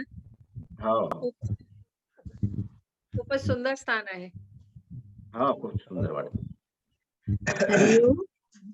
आज सीमाताई खूप छान माहिती सांगितली आपण खूप आणि धन्यवाद. अगदी वास्तव खूप छान. धन्यवाद. मार्गदर्शन तर खूपच सुंदर हो ना. आणि हे खरं आहे बरं, आपले जे डॉक्टर भांडेपुचे दादा आहे त्याच्यासाठी खूप मेहनत घेतात. अंजली ताई आहे, हो. खूप मेहनत घेतात. हो. आपले मते दादा आहेत. आपली सगळी सुख बाजूला ठेवून आज ते दुसऱ्याच्या सुखासाठी झटत आहेत. तर खरंय, आपणही खूप खरंय. त्यांना मदत केली पाहिजे. हो फार ना. मोठी गोष्ट आहे. खरंय, फार मोठी गोष्ट आहे. ताई आज तुम्ही खरं तुमचं व्याख्यान सुंदर झालं. आणि हरिओम हरिओम. ऐकायला येते का? रमेश दादा हरिओम. वांगणकर ताई हे मुंबईवरून हिरानंदानी म्हणून बोलतात. रमेश वांगणकर बोलतोय, ठाणे हा, बोला. हिरानंदानीमधून. आपलं व्याख्यान अच्छा. अतिशय सुंदर झालं. आणि त्यामध्ये मुख्य म्हणजे काय की कफ वात पित्त ह्यावर हे प्रत्येक माणसाला ह्याचा त्रास असतो. आणि हो. तुम्ही जी उदाहरणं देऊन तुम्ही जे सांगितलेत ते एक सामान्य माणसाला प्राथमिक जे इलाज आहेत किंवा हो. प्राथमिक आपल्याला जे ओळखायला पाहिजे मला कोणता त्रास आहे, तर तो त्रास पटकन ओळखू शकतो. कारण हो, हो. तुमचं व्याख्यान हे खूप म्हणजे उपयोगी आहे. लोकांना अतिशय उपयोगी आहे. त्यांच्या शरीराशी संबंध खूप आहे. आणि तुम्ही जी उदाहरणं दिलीत, म्हणजे तुम्ही पक्ष्यांची उदाहरणं दिलीत, तुम्ही रेल्वे स्टेशनचं तर मला फारच आवडलं उदाहरण. आणि माझ्याही ते मी असं निरीक्षणात आलेलं आहे. कारण मला ती निरीक्षणाची सवय असल्यामुळे हे निरीक्षण तुम्ही जे सांगितलं ते मी अनुभवलेलं आहे. असं म्हणजे मला त्याच्यात काही हे नाही वाटलं, काही वाटलं नाही. आणि बरोबर. तुम्ही खूप छान उदाहरणं दिलीत किंवा आपण आपले ते आजार कसे ओळखायचे. पित्त झालेलं असेल, कफ झालेला असेल, आपण मग त्या आपल्या लघवीद्वारे ओळखायचे किंवा आपल्या डोळ्यातून ओळखायचे किंवा आपल्या नसमधून ओळखायचे. हे जे तुम्ही सांगितलं त्या सोप्या गोष्टी आहेत आणि त्या माणसाला अवगत असणं फार आवश्यक आहे. त्याचा तुम्ही तर उपयोग आता सामान्य माणसाला मुंबईमध्ये होईल. आहात. मुंबईमधल्या लोकांनी तर जास्त भेटत राहा. होय, काही होय. ना काही असे छोटे-मोठे आपण कार्यक्रम करतो त्याच्यात नाही, जरूर, भेटायचं जरूर, जरूर करूया. माझ्या आणि असे मनातही आलं ते. कार्यक्रम माझ्या ऑर्गनाइज मनातही करायचे. आलं. आणि हे लोकांना उपयोगी आहे आणि ते हो. कारण त्याचा प्रचार होणं जरुरी आहे. हां. काही आपलं सामान्य भारतीय गोष्टी शास्त्र प्राचीन शास्त्र आहे हे. हं, हं. आणि हे आज शिवसूर्योदय शास्त्रापासून सुरू हो, झालेलं आहे. हो, हो, पण हो. त्याचा आपण अभ्यासच करत नाही असं आहे. आणि आज तुम्ही जे ज्ञान दिलं ते सामान्य माणसासाठी खूप फायदेशीर आहे. समजा श्रीमंत माणूस आहे तो सारखं कुठेतरी उपचार करून घेऊ शकेल. पण सामान्य माणसाला काय आहे? तो सतत कुठे नाही, उपचार जर करणार? रोग झालाच नाही तर उपचाराला जायची गरजच नाही पडणार त्याला. हो, म्हणून ते रोग पण आहे. होऊनही जास्त आपण काळजी घेतो. म्हणून काळजी आहे. हो. झाला तर ते उपचार करायचेच आहेत. पण नाही ते सुद्धा खूप इतके छान. महागडे आणि मोठे उपचार करायची गरज मोठे नसते. उपचार असतात. बरोबर आहे. हो. आणि छोट्या-छोट्या उपचारांपासून पण आपण बरे होतो. खूप छान तुम्ही मार्गदर्शन केलंत. धन्यवाद. धन्यवाद. दादासाहेब धन्यवाद. टिचकुले वर्गाकडून सुद्धा मी तुम्हाला धन्यवाद देतो. माझ्या स्वतःकडून सुद्धा खूप धन्यवाद देतो. धन्यवाद. आणि तुमचं मार्गदर्शन सतत राहावं असं मला वाटतं नेहमी. जरूर, जरूर. तुम्ही बोलवत राहा, मी आणि येत राहीन. डॉक्टर रमेश दादा आहेत, मते दादा आहेत, अंजली ताई आहेत, ठावकर दादा आहेत. ही सगळी मंडळी एवढी रात्रंदिवस खपत असतात समाजसेवेसाठी. हो. खरोखर मी त्यांना धन्यवाद देतो. आणि तुमच्या पुढे आमचं कार्य काहीच नाही असं वाटतं मला कधी-कधी. नाही, नाही असं काही असं नाही. हां. तर आणि तुम्ही मानसिकतेवर म्हणालात मॅडम, ते मी मानसिकतेवर जास्त बोलतो. त्यामुळे माझे पण याची व्याख्यानं त्याच्यावरच जास्त असतात. आणि माझं वाह! वाह! म्हणणं तेच आहे, की मानसिकता चांगली झाली, की तुमचं सगळे आजार आटोक्यात आले असं म्हणायला हरकत नाही. आणि त्यामुळे मला खूप पटलं तुमचं व्याख्यान. धन्यवाद. आणि आमचे सगळे ही गुरु मंडळी आहेत त्यांना पण मी धन्यवाद देतो. नमस्कार. हरिओम. नमस्कार. धन्यवाद हरिओम. रमेश दादा. हरिओम. आज आमच्या आदरणीय सीमाताई पाटील यांचं जे व्याख्यान झालं त्याच्यामध्ये PMS म्हणजे बॉडी माइंड सोल हा अत्यंत सुंदर ताईंनी रिलेशन सांगितलेलं आहे. आज एकादशीच्या दिवशी आपले जे दशेंद्रियांबद्दल सांगितलेलं आहे. त्याच्यानंतर वात कफ पित्त याबद्दल सांगितलेलं आहे. त्याच्यानंतर आपले पंचमहाभूताबद्दल जी माहिती सांगितलेली आहे की प्रत्येकाला प्रत्येक देवतेला आपण विनंती करायची. तर हो, ही ते विनंती आपलं देव बरोबर ऐकत राहील.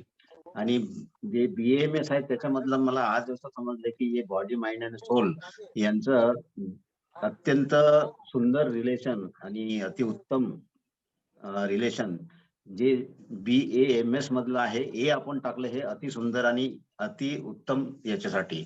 म्हणून मला ते BAMS लोकही खूप आवडतात.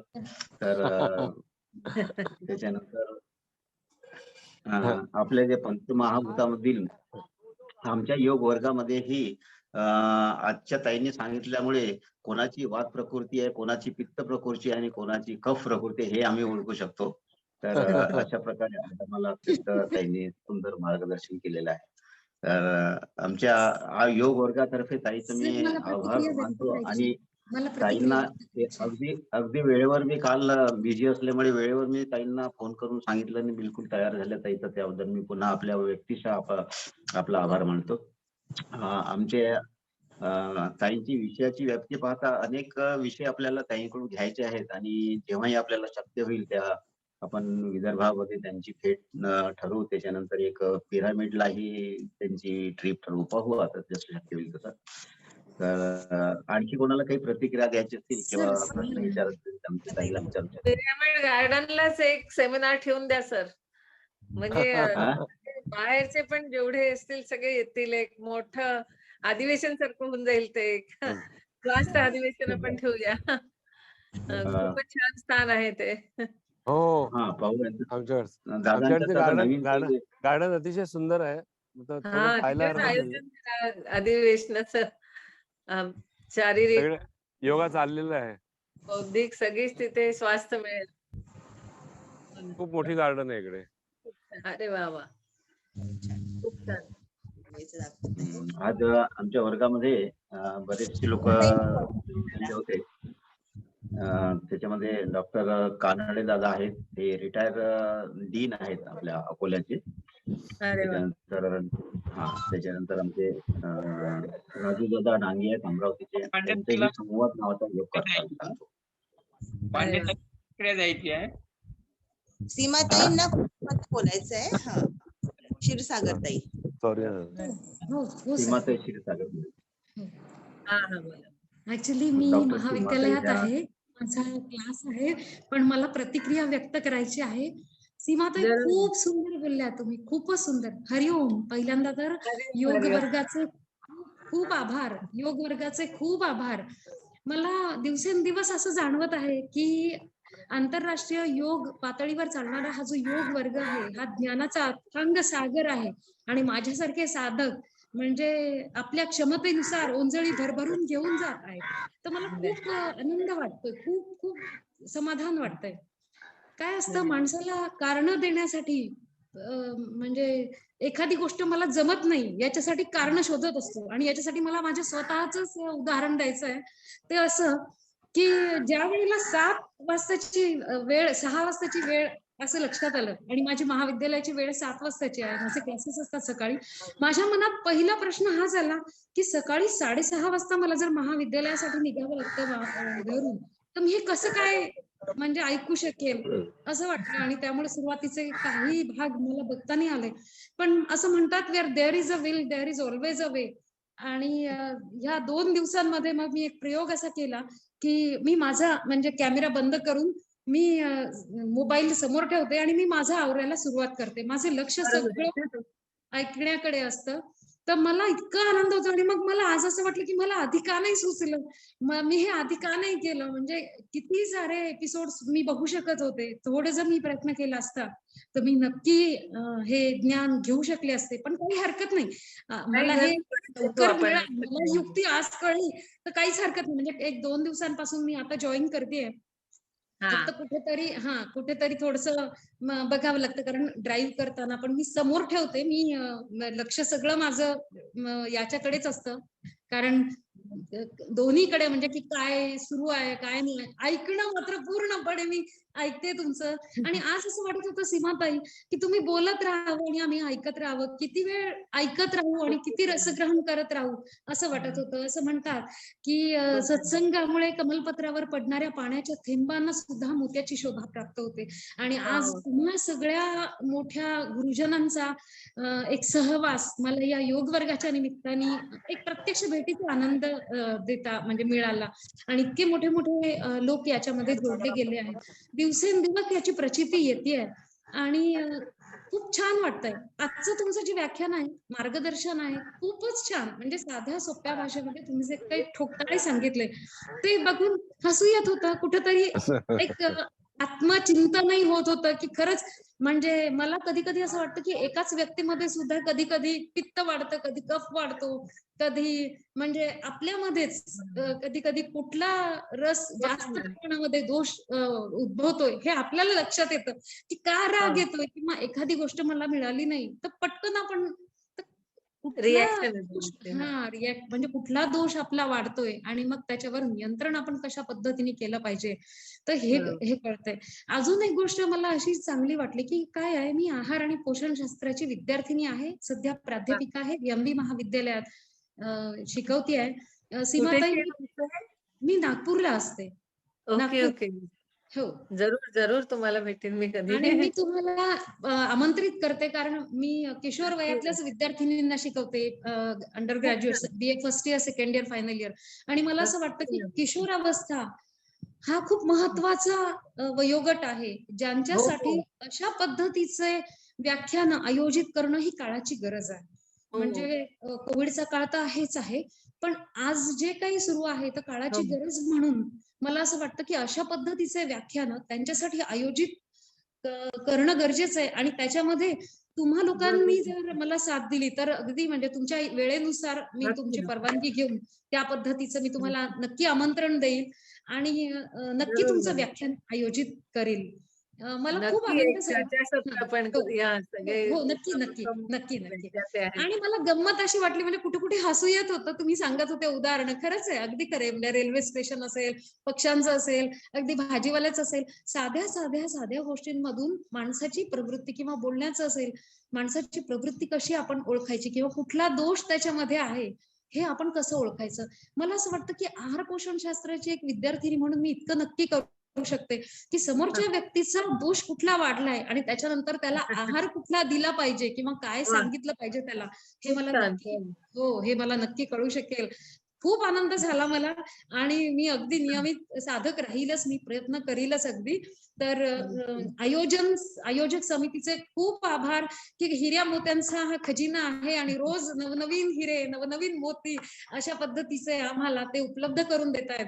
त्याबद्दल डॉक्टर रमेश बनतेचे सर, डॉक्टर मते सर, सगळीच पूर्ण आयोजन समिती. आणि आताही मी बघितलं की रेकीसाठी किंवा कॅन्सर सारख्या महाभयंकर रोगासाठी किंवा व्याधींसाठी किंवा इतरही ज्या समस्यांसाठी सोडवण्यासाठी जे काही प्रयत्न चाललेले आहेत ते बघून खूप आनंद वाटला. तर मलाही यायला खूप आवडेल तिथे. आणि डॉक्टर रमेश सर, बंदेउचे सर, मलाही अशा पद्धतीची तुम्ही लिंक पाठवली तर मला खूप आनंद होईल. खरंच आपण एक ट्रिप काढूया आणि खरंच म्हणजे जितका जास्तीत जास्त वेळ आपल्याला या ज्ञानासाठी एकमेकांच्या सोबत देता येईल मला खूप आवडेल. तर आणि प्रतिक्रिया व्यक्त करायची संधी मला इथे दिली त्याबद्दल आपल्या सर्वांचे खूप खूप मनापासून परत एकदा धन्यवाद. धन्यवाद सर. धन्यवाद. माझी आपण मगापासून आपल्या याच्यासाठी मगापासून माझी धडपड चालली होती की माझा आता वर्ग आहे सर. आणि मला असं वाटत होतं की प्रतिक्रिया राहू नये माझ्या हातून, कारण इतकं छान सांगितलेलं आहे सीमाताईंनी आणि मला 2 शब्द का होईना मला माझ्या परीने मला तिथे व्यक्त व्हायचे होते. तर ते मला सारखं वाटत होतं की असं होऊ नये की माझी प्रतिक्रिया राहिली आणि माझ्या क्लासची वेळ होतीये कारण. तर धन्यवाद पुन्हा एकदा तुम्ही मला संधी उपलब्ध करून दिली बोलण्याची, त्याबद्दल आपले सर्वांचे शतशः धन्यवाद. धन्यवाद. धन्यवाद आपल्याला ताई. सुद्धा ऐकू आम्ही ताई कधी. आपले सुद्धा लेक्चर ऐकणं मला आवडेल. नक्की नक्की. ताईंचं आपलं लेक्चर झालं होतं ताई. आणि आपण हे सीमाताई आपल्या विद्यार्थ्यांमध्ये असे शोधत राहा कफ वात पित्तवाले विद्यार्थी कोण आहेत.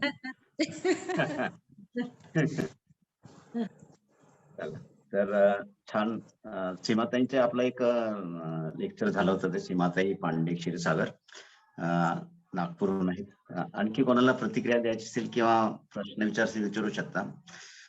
एक सर्वांनी ताई एक तुम्ही जे वात कफ पित्तचे लोकांबद्दल बोलले, परंतु पक्ष्यांबद्दलचं माझं कसं मिस झालं माहित नाही. माझा लॅपटॉपवर थोडा प्रॉब्लेम झाला होता त्यामुळे मला वाटतं ते मिस झालं असेल की पक्ष्यांमुळे मला वाटते वात कफ पित्त कसं ओळखायचं असं सांगितलं असेल तुम्ही. आज तो पक्षी बघा, आता तुम्ही जर घरी जर एखाद्याने आपण उदाहरण घेऊया की पोपट पाळला आहे तर एखाद्याचा पोपट असतो तो खूप बडबड बडबड बडबड करत असतो, इतकं की त्याच्यावर झाकण घालायला लागतं शेवटी, की गप्प बस बाबा.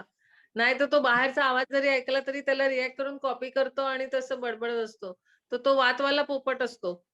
एखादा पोपट असतो त्याला तुम्ही खायला घालायला दिलं, चांगला पेरू दिला तरी तो येऊन तुम्हाला डंक मारणार आणि चावणार बोटाला. तर तो तापट असतो आणि तो कधी बडबडत नाही आणि काय करत नाही. तो फक्त चावा घेत असतो सगळ्यांना. तर तो पित्तवाला असतो. आणि एखादा पोपट असतो काय घाला, कोणी ओरडू दे, काय नको असू दे, तो आपला बसून झोपा काढत असतो. तर असा तसं कुत्रा तुम्ही पाळतात, तर कुत्रा पण असाच असतो. तर काही कुत्री असतात उगाच भुआ, भुआ, भुआ, भुआ भुंकत असतात. कारण काही नसतं. तिथे चोर नसतो, काय नसतं. पण एक भुंकलं की बरोबर. त्याला बघून बघा जी भुंकणारी कुत्री असतात ती आपोआप धावत येतात आणि भुंकत बसतात. ती सगळी असतात ती वाताची असतात. आणि काही कुत्री असतात ती अननेसेसरी कोणी चाललंय त्याला जाऊन पाय पकडणार, चावा घेणार आणि चावणार. ती पित्ताची कुत्री असतात. आणि जे कफाचं कुत्रं असतं तुम्ही बाजूनी जा, नका जाऊ, लाथ मारा त्याला, दगड मारा, ते आपलं झोपूनच राहतं असं. तर ह्या प्राण्यांमध्ये सुद्धा वात, पित्त, कफ असतो. पक्ष्यांमध्ये बरोबर. पण असतो. आणि बरोबर. ते बरोबर त्यांच्या त्यांच्या कळपामध्ये जातात नंतर. भुंकणारी कुत्री भुंकणाऱ्यांच्याच सानिध्यात राहतात. पक्षी जे असतात ते बरोबर जे चाव-चाव, चाव-चाव त्यांचा आवाज ओळखतात ते. कावळा कावळ्याचा आवाज ओळखतो आणि त्याच्याच कळपामध्ये जातो. चिमण्या चिमण्यांमध्ये जातात. तसा प्रकार आहे, की ते हे वातवाले, पित्तवाले आणि कफवाले एकमेकांना बरोबर ओळखतात. त्यांना ओळख द्यायची गरज नसते. ते मॅग्नेटिक पॉवर असते त्यांच्यात. ते एकमेकांमध्ये लॉ ऑफ अट्रॅक्शन प्रमाणे बरोबर त्यांचे घोळके तयार करतात. आणि मग बघा म्हणजे समाजात पण सगळे गुंड एका बाजूला असतात, एकत्र असतात. सगळे साधू एकत्र असतात. सगळे खाणारे आवड असणारे लोकं एकत्र, पिणारे आवड असलेले एकत्र. तसा प्रकार बरं. येतो, की ती बरोबर. एक प्रवृत्ती असते, एक वृत्ती असते. आध्यात्मिक एकत्र. हां. आध्यात्मिक एकत्र. आध्यात्मिक सगळे एकत्र, की आवड आता आपण जसे सगळे योगाची आवड असलेले एकत्र आहोत. तसं आहे ते, की ती तसं आहे. आपली एक बरोबर. प्रवृत्ती त्या त्रिदोषामुळे आलेली असते. तो दोष चांगले हो. पण आहेत, ते असले पाहिजे शरीरात, पण समस्थितीत असले पाहिजे. ते विकृत बरोबर. स्थितीमध्ये गेले, की मग त्याची विकृती दिसून येते. आपण म्हणतो ना, विकृत आहे डोक्याने जरा.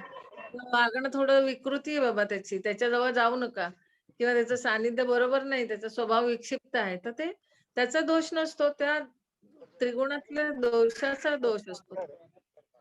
बरोबर. अगदी बरोबर.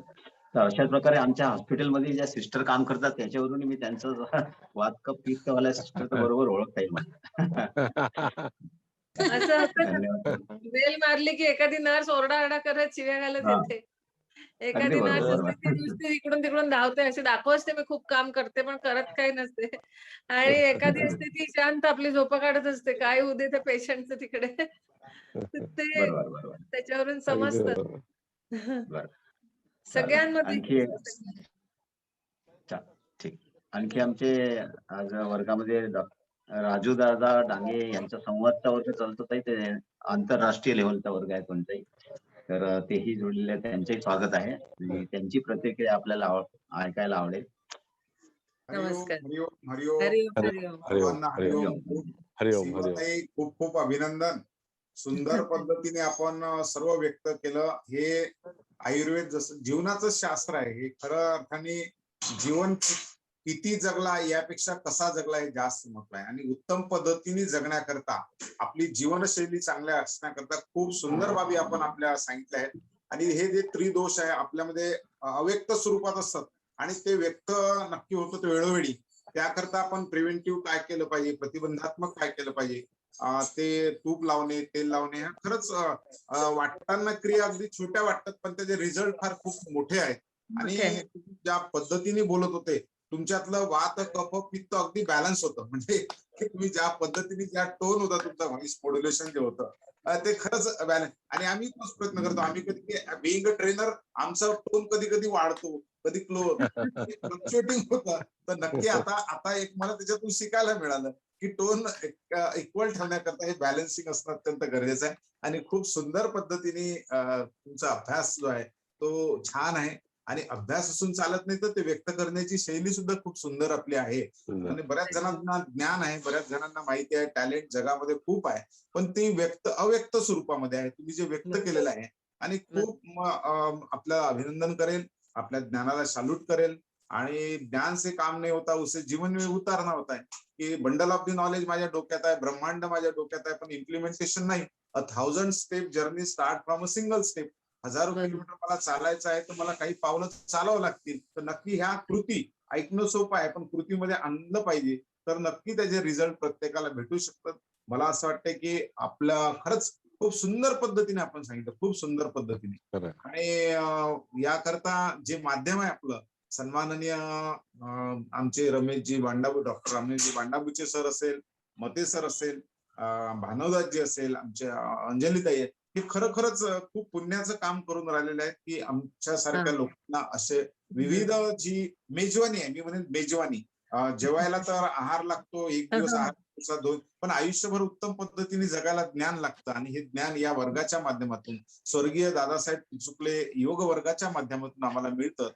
नक्की मी हे मेजवानी समजतो, आणि म्हणून या सगळ्या मंडळीचे खूप खूप धन्यवाद. अनेक लोकांच्या प्रतिक्रिया मिळतात, त्या प्रतिक्रियेतून सुद्धा शिकायला मिळतं. आणि आमचे रमेश वांगणकर सर, त्यांच्याकडे तर खजिना आहे खूप विविध विषयाचा. तर नक्की असे चांगले ट्रेनर सुद्धा या माध्यमातून भेटून राहिली. जसा संघ तसा रंग, तर असा संघ आम्हाला लाभतो आहे, त्यामुळं आम्हाला नक्की चांगला रंग प्राप्त होईल असं वाटते. खूप खूप धन्यवाद. शुभ दिवस. हरिओम हरिओम. खूप धन्यवाद. छान ओळख झाली तुमची. धन्यवाद दादा, धन्यवाद. तर हे रमेश दादा वांगणकर हे 72 वर्षीय आहे, तरुण आहेत. वा. त्यांनाही पाहून आनंद वाटतो आपल्याला. हा. सर्वांना लाजवायला आणि नसेल. बरोबर बरोबर. आणि आपल्या सर्वांना आमचे या योग वर्गाचे प्रेरणास्थान जे दादासाहेब टिचकुले यांचा सर्वांवर आशीर्वाद आहे, त्यांच्यामुळे आपण सर्व एकमेकाशी जुळतो. बरोबर खूप आहे. छान. आणखी कोणाला प्रश्न किंवा प्रतिक्रिया द्यायची असेल तर आमचे तुमचे पत्र सकाळी नसेल तर आमचे आवाज असून नाही मग येत मी आहे. थोडस आपलं काम पण उरकत असते आणि पाहतही असते. अच्छा, बरोबर. ठीक आहे. आणखी सकाळी कोणाचं काही व्हिडिओ प्रतिक्रिया? ऑफ करून थोडं कामामध्ये मी बघत असते. त्यामुळे बरोबर. प्रत्यक्षरित्या नाही ऑन करत, पण तरी सुद्धा मला आवडेल नक्कीच जुळायला तुम्हाला सगळ्यांना. इतके मोठे मोठे आणि खूप मोठ्या हस्तींचे आज परिचय झाला. आनंद वाटतो आहे. काल एकचाही सुंदर कार्यक्रम झाला आमच्या योग वर्गातर्फे, आमच्या त्या भावनी कुणबी समाजातर्फे आदरणीय मतेदारांनी आयोजित केलं होतं. जवळजवळ 150 मुला मुलींचा वधूवरांचा असा परिचय मेळावा घेतला होता त्यांनी ऑनलाईन. वा. खूप छान. चांगलं. छान. तर आणखी आज कोणाचं प्रतिक्रिया किंवा वर्ग आपले प्रश्न नाही समजून आमच्या आदरणीय मतेदारांना विनंती करू की आज आमच्या वर्गाची समाप्तीची घोषणा केली. काल ते अंजलीताईंनी छान संचालन केलं होतं काल. हरिओम ताई. हरिओम. हरिओम हरिओम. खूपच सुंदर. म्हणजे एक जीवन जगण्याचं तत्व जे काही आहे ते चांगल्या प्रकारे उलगडून जे उदाहरण दिले आपण, खूपच उदाहरण अगदी सोप्या शब्दामध्ये आपण दिलेले आहे. आम्हाला आनंद झाला आणि आवडलं पण ते कसं व्यक्ती ओळखायचा. चांगलीच म्हणजे एक मेजवानी भेटली आम्हाला आज. आणि असंच पुढचं एक लेक्चर आपलं असावं. आपण मी आता एक जशी एक ज्ञानाची बुक असते, आम्हाला पुढचं लेक्चर ऐकायची पण भूक लागलेली आहे. तर निश्चितच आपण या. नक्की भेटू. आणि राजू दादांनी म्हटलं की खूप बॅलन्सिंग ते शिकायला पाहिजे, ते आपल्याकडून शिकायला पाहिजे. म्हणजे एवढं सर्व कसं करता आपण, मला एक आश्चर्य वाटते की सर्वच गोष्टी आपण करत आहात. म्हणजे डान्स पासून तर कलाकृती आणि डॉक्टर कसं काय शक्य आहे. मी सुद्धा विचारच करत आहे की एक डॉक्टर ची काही एक एवढं ज्ञानाचं एवढं मोठं भांडार असून एवढं सर्व सांभाळणं म्हणजे मुश्किल जात आहे. म्हणजे हे कसं काय तुम्ही शक्य आहे? एक दिवस आम्हाला ते पण सांगा, काही गुपित काय आहे त्याचं. जरूर कारण जरूर. आपण एक सुंदर म्हणून मी म्हटलं की एक पूर्ण दिवसाचं एक सुंदर शिबिर आयोजित करा. खूप अनुभव याच्या मार्फत, आणि मी 40 वर्ष मी सरकारी नोकरी पण केली, मेडिकल वेलफेअर इन्स्पेक्टर म्हणून PSU मध्ये मी घेतलं, आणि मी आता व्हॉलेंटरी रिटायरमेंट घेऊन मी हेच कार्य करते आहे. तर इतके अनुभव आहेत की खरोखर तुम्हाला ते उपयोगी यावे अशी फार इच्छा आहे. आणि ते कसं कसं मोठ्या मोठ्या म्हणजे दहशतवादी वगैरे अटॅक्स होतात त्याच्यामधून सुद्धा ही कला आणि या सगळ्या गोष्टी कशा उपयोगात आणल्या गेल्या आहे मी जरूर तुमच्याशी शेअर करीन नंतर कधी. हो, माझ्या मनात हेच आहे की जे जसं आता रमेशजी आहेत आपले डॉक्टर साहेब, तर एवढे म्हणजे कसं काय करतात हे त्यांच्या मनातलं गुपित निघणं हे महत्वाचं आहे. आता वांगणकर साहेब 72 वर्षाचे केव्हाच वाटणार नाही, ते आम्हाला वाटतं 25 वर्षाचे तेव्हाच. तर हे कसं काय त्यांनी सांभाळलेलं आहे काय हे त्यांच्याकडून निघणं महत्वाचं आहे. बघा नॉलेज भरपूर असतं पण प्रत्यक्ष त्यांच्या मुखातून ते हे करणं हा एक योग असतो आणि तो मिळाला पाहिजे मला वाटते. आणि तो आज बरोबर. वर्गाच्या माध्यमातून अशी एक स्थिती झाली. जसं आता मी आपण पाहिलेलं आहे. तारमोळे साहेबांचं जे काही पिरॅमिड आहे, मी एक मुलाखत घेतलेली आहे त्यांची. मी व्हिडिओ पाठवतो आपल्याला. वाह! वाह! छान. संपूर्ण सुरुवातीपासून शेवटपर्यंत त्यांनी कसं केलंय ते त्याच्यामध्ये व्यक्त झालेले आहेत ते. ते जरी नक्की. बघितलं तर आपल्याला कळतं की एक व्यक्ती एवढ्या स्तरापर्यंत कसं पोहोचू शकतो. कारण काहीच नव्हते सुरुवातीला एबीसीडी पासून चालू करतो पण आपल्याला झेडपर्यंत पोहोचायचं असतं. हो, हो. माझं आणि असं कोणी म्हणणं आहे नसतं हो, एका माणसापासूनच सुरुवात करावी लागते. लोकं म्हणतात एवढं मोठं आहे आणि कोण नाही तुमच्या मागे, पण हा उगम नेहमी छोटाच असतो आणि मग त्याची मोठी गंगा होते असं आहे. गंगावती. पण झेडपर्यंत सुरुवात पोहोचायचं करताना थोडं तर हे असलंच पाहिजे आपल्याकडे. जोपर्यंत संकल्प झेडपर्यंत नाही तोपर्यंत आपण काम करू शकत नाही. नाही. एबीसीडी चालू केली तर झेडपर्यंत पोहोचण्याचं स्वतःचं मग सामर्थ्य ठेवलं पाहिजे असं मला वाटतं. हो, मग कितीही हो. संकट येऊ, काय येऊ करत राहा. पण ते मध्ये-मध्ये मग जो काही आता जसं राजू दादांनी म्हटलं, की सुरुवातीपासून स्टेप 1 असते पहिलं पाऊल टाकायला पाहिजे आणि मग टाकावं. शेवटचा पल्ला तो आपण गाठू शकतो. आपोआप मला ते झरे मिळत जातात आणि मोठी नदी होत जाते त्याची पहिलंच महासागराला पाऊल मिळते एक दिवस. पहिलंच पाऊल टाकणं फार महत्वाचं असतं. हो, हो. तर हे आणि सर्व होय. ही सदर मंडळी जी भेटलेली आहे त्यांचे अनुभव कथन आपण एकदा ठेवूया आणि मला नक्की, वाटते नक्की. स्पेशल फक्त वैयक्तिकच ठेवूया आणि असा एक योग वर्ग घेऊ की जसे आता वांगणकर साहेब आहे, राजू दादा आहेत, तारमोळे साहेब आहेत, नक्की, डॉक्टर नक्की. आपण असे म्हणजे वैयक्तिक जीवनातले फक्त आणि असं प्रत्येकाला वेळ देऊन आपण असा वेगळा वर्ग ठेवण्याचं मला असं वाटत आहे. असा मी आता इच्छा करा, व्यक्त करा. जरूर. खूप छान चांगला विचार कार्यक्रम. आहे. तर विचार करूया. तर आज भरपूर वेळ धन्यवाद. 8-11 झालेले आहे. हो. चला. वेळ झाला तरी असं काही वाटत नाही दादा. वाटत नाहीये. सीमाताई सोबत असं वाटतं की ते आता आपण अजून बोलत राहावं. सीमाताईने सांगितलं ना मलाही आवडेल भाड्यात पण थोडं परत ताई आपली हे कौटुंबिक पित्त वाढायला नको म्हणून आपल्याला त्यांची सेवा करणं बरोबर पण बरोबर. जरुरी असतं. बिलकुल. ताई आमचे देवराव दादा मते आणि हे वर्ग आधी जे चालवून राहिले होते डॉक्टर ठावकर दादा जे अच्छा. आता नर्मदा प्रदक्षिणेला गेलेले आहेत. वा वा. तर ते त्यांच्यामुळे मला योगायोग आला आपल्याशी बोलण्याचा. तर आमच्या मतेदादांनी तिथे व्हिजिट केलेली आहे. मतेदादांनी ठावकर दादांनी पिरामिडला व्हिजिट केली आहे आणि त्यांचा व्हिडिओ तयार केलेला आहे. त्यांची मुलाखत वा. घेतलेली आहे. तर तो जरूर, व्हिडिओ आपले जरूर. मतेदादा पाठवतील आपल्याला. नक्की, नक्की. जरूर मला आवडेल बघायला. आणि मला वाटते धन्यवाद. पिरामिडला एखादा मोठा आपण शिबिर ठेवूया असं माझी इच्छा नक्की, आहे. नक्की ठेवूया.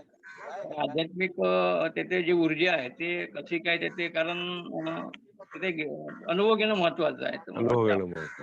आपलं झालं तर करूया तसा प्रयत्न. नागपूरमध्येच आहे का हे? लोकेशन कुठे आहे ह्याचं? लोकेशन भंडारा जिल्ह्यामध्ये आहे ते. भंडारामध्ये. भंडारा डिस्ट्रिक्ट. भंडारा जिल्ह्यात लाखनी जवळून आहे. अच्छा. विदर्भात कधी येणं झालं नातेवाईकांकडे तर जरूर भेट देईन मी हो, नक्कीच. बिलकुल, बिलकुल. अशा चालेल. तर आपण चला मी तुमची रजा घेते आता. काय दादा? धन्यवाद. हरिओम. धन्यवाद. हरिओम. उद्याचा वर्ग ठरले नाही उद्याचा पाहू मग. हा चालेल. हरिओम. हरिओम. ठीक आहे ताई. पुन्हा धन्यवाद सीमाताई. धन्यवाद. सर्व धन्यवाद. साधकांचे आभार. सर्वांचा दिवस शुभ जावो. ओम. हरिओम. हरिओम. हरिओम.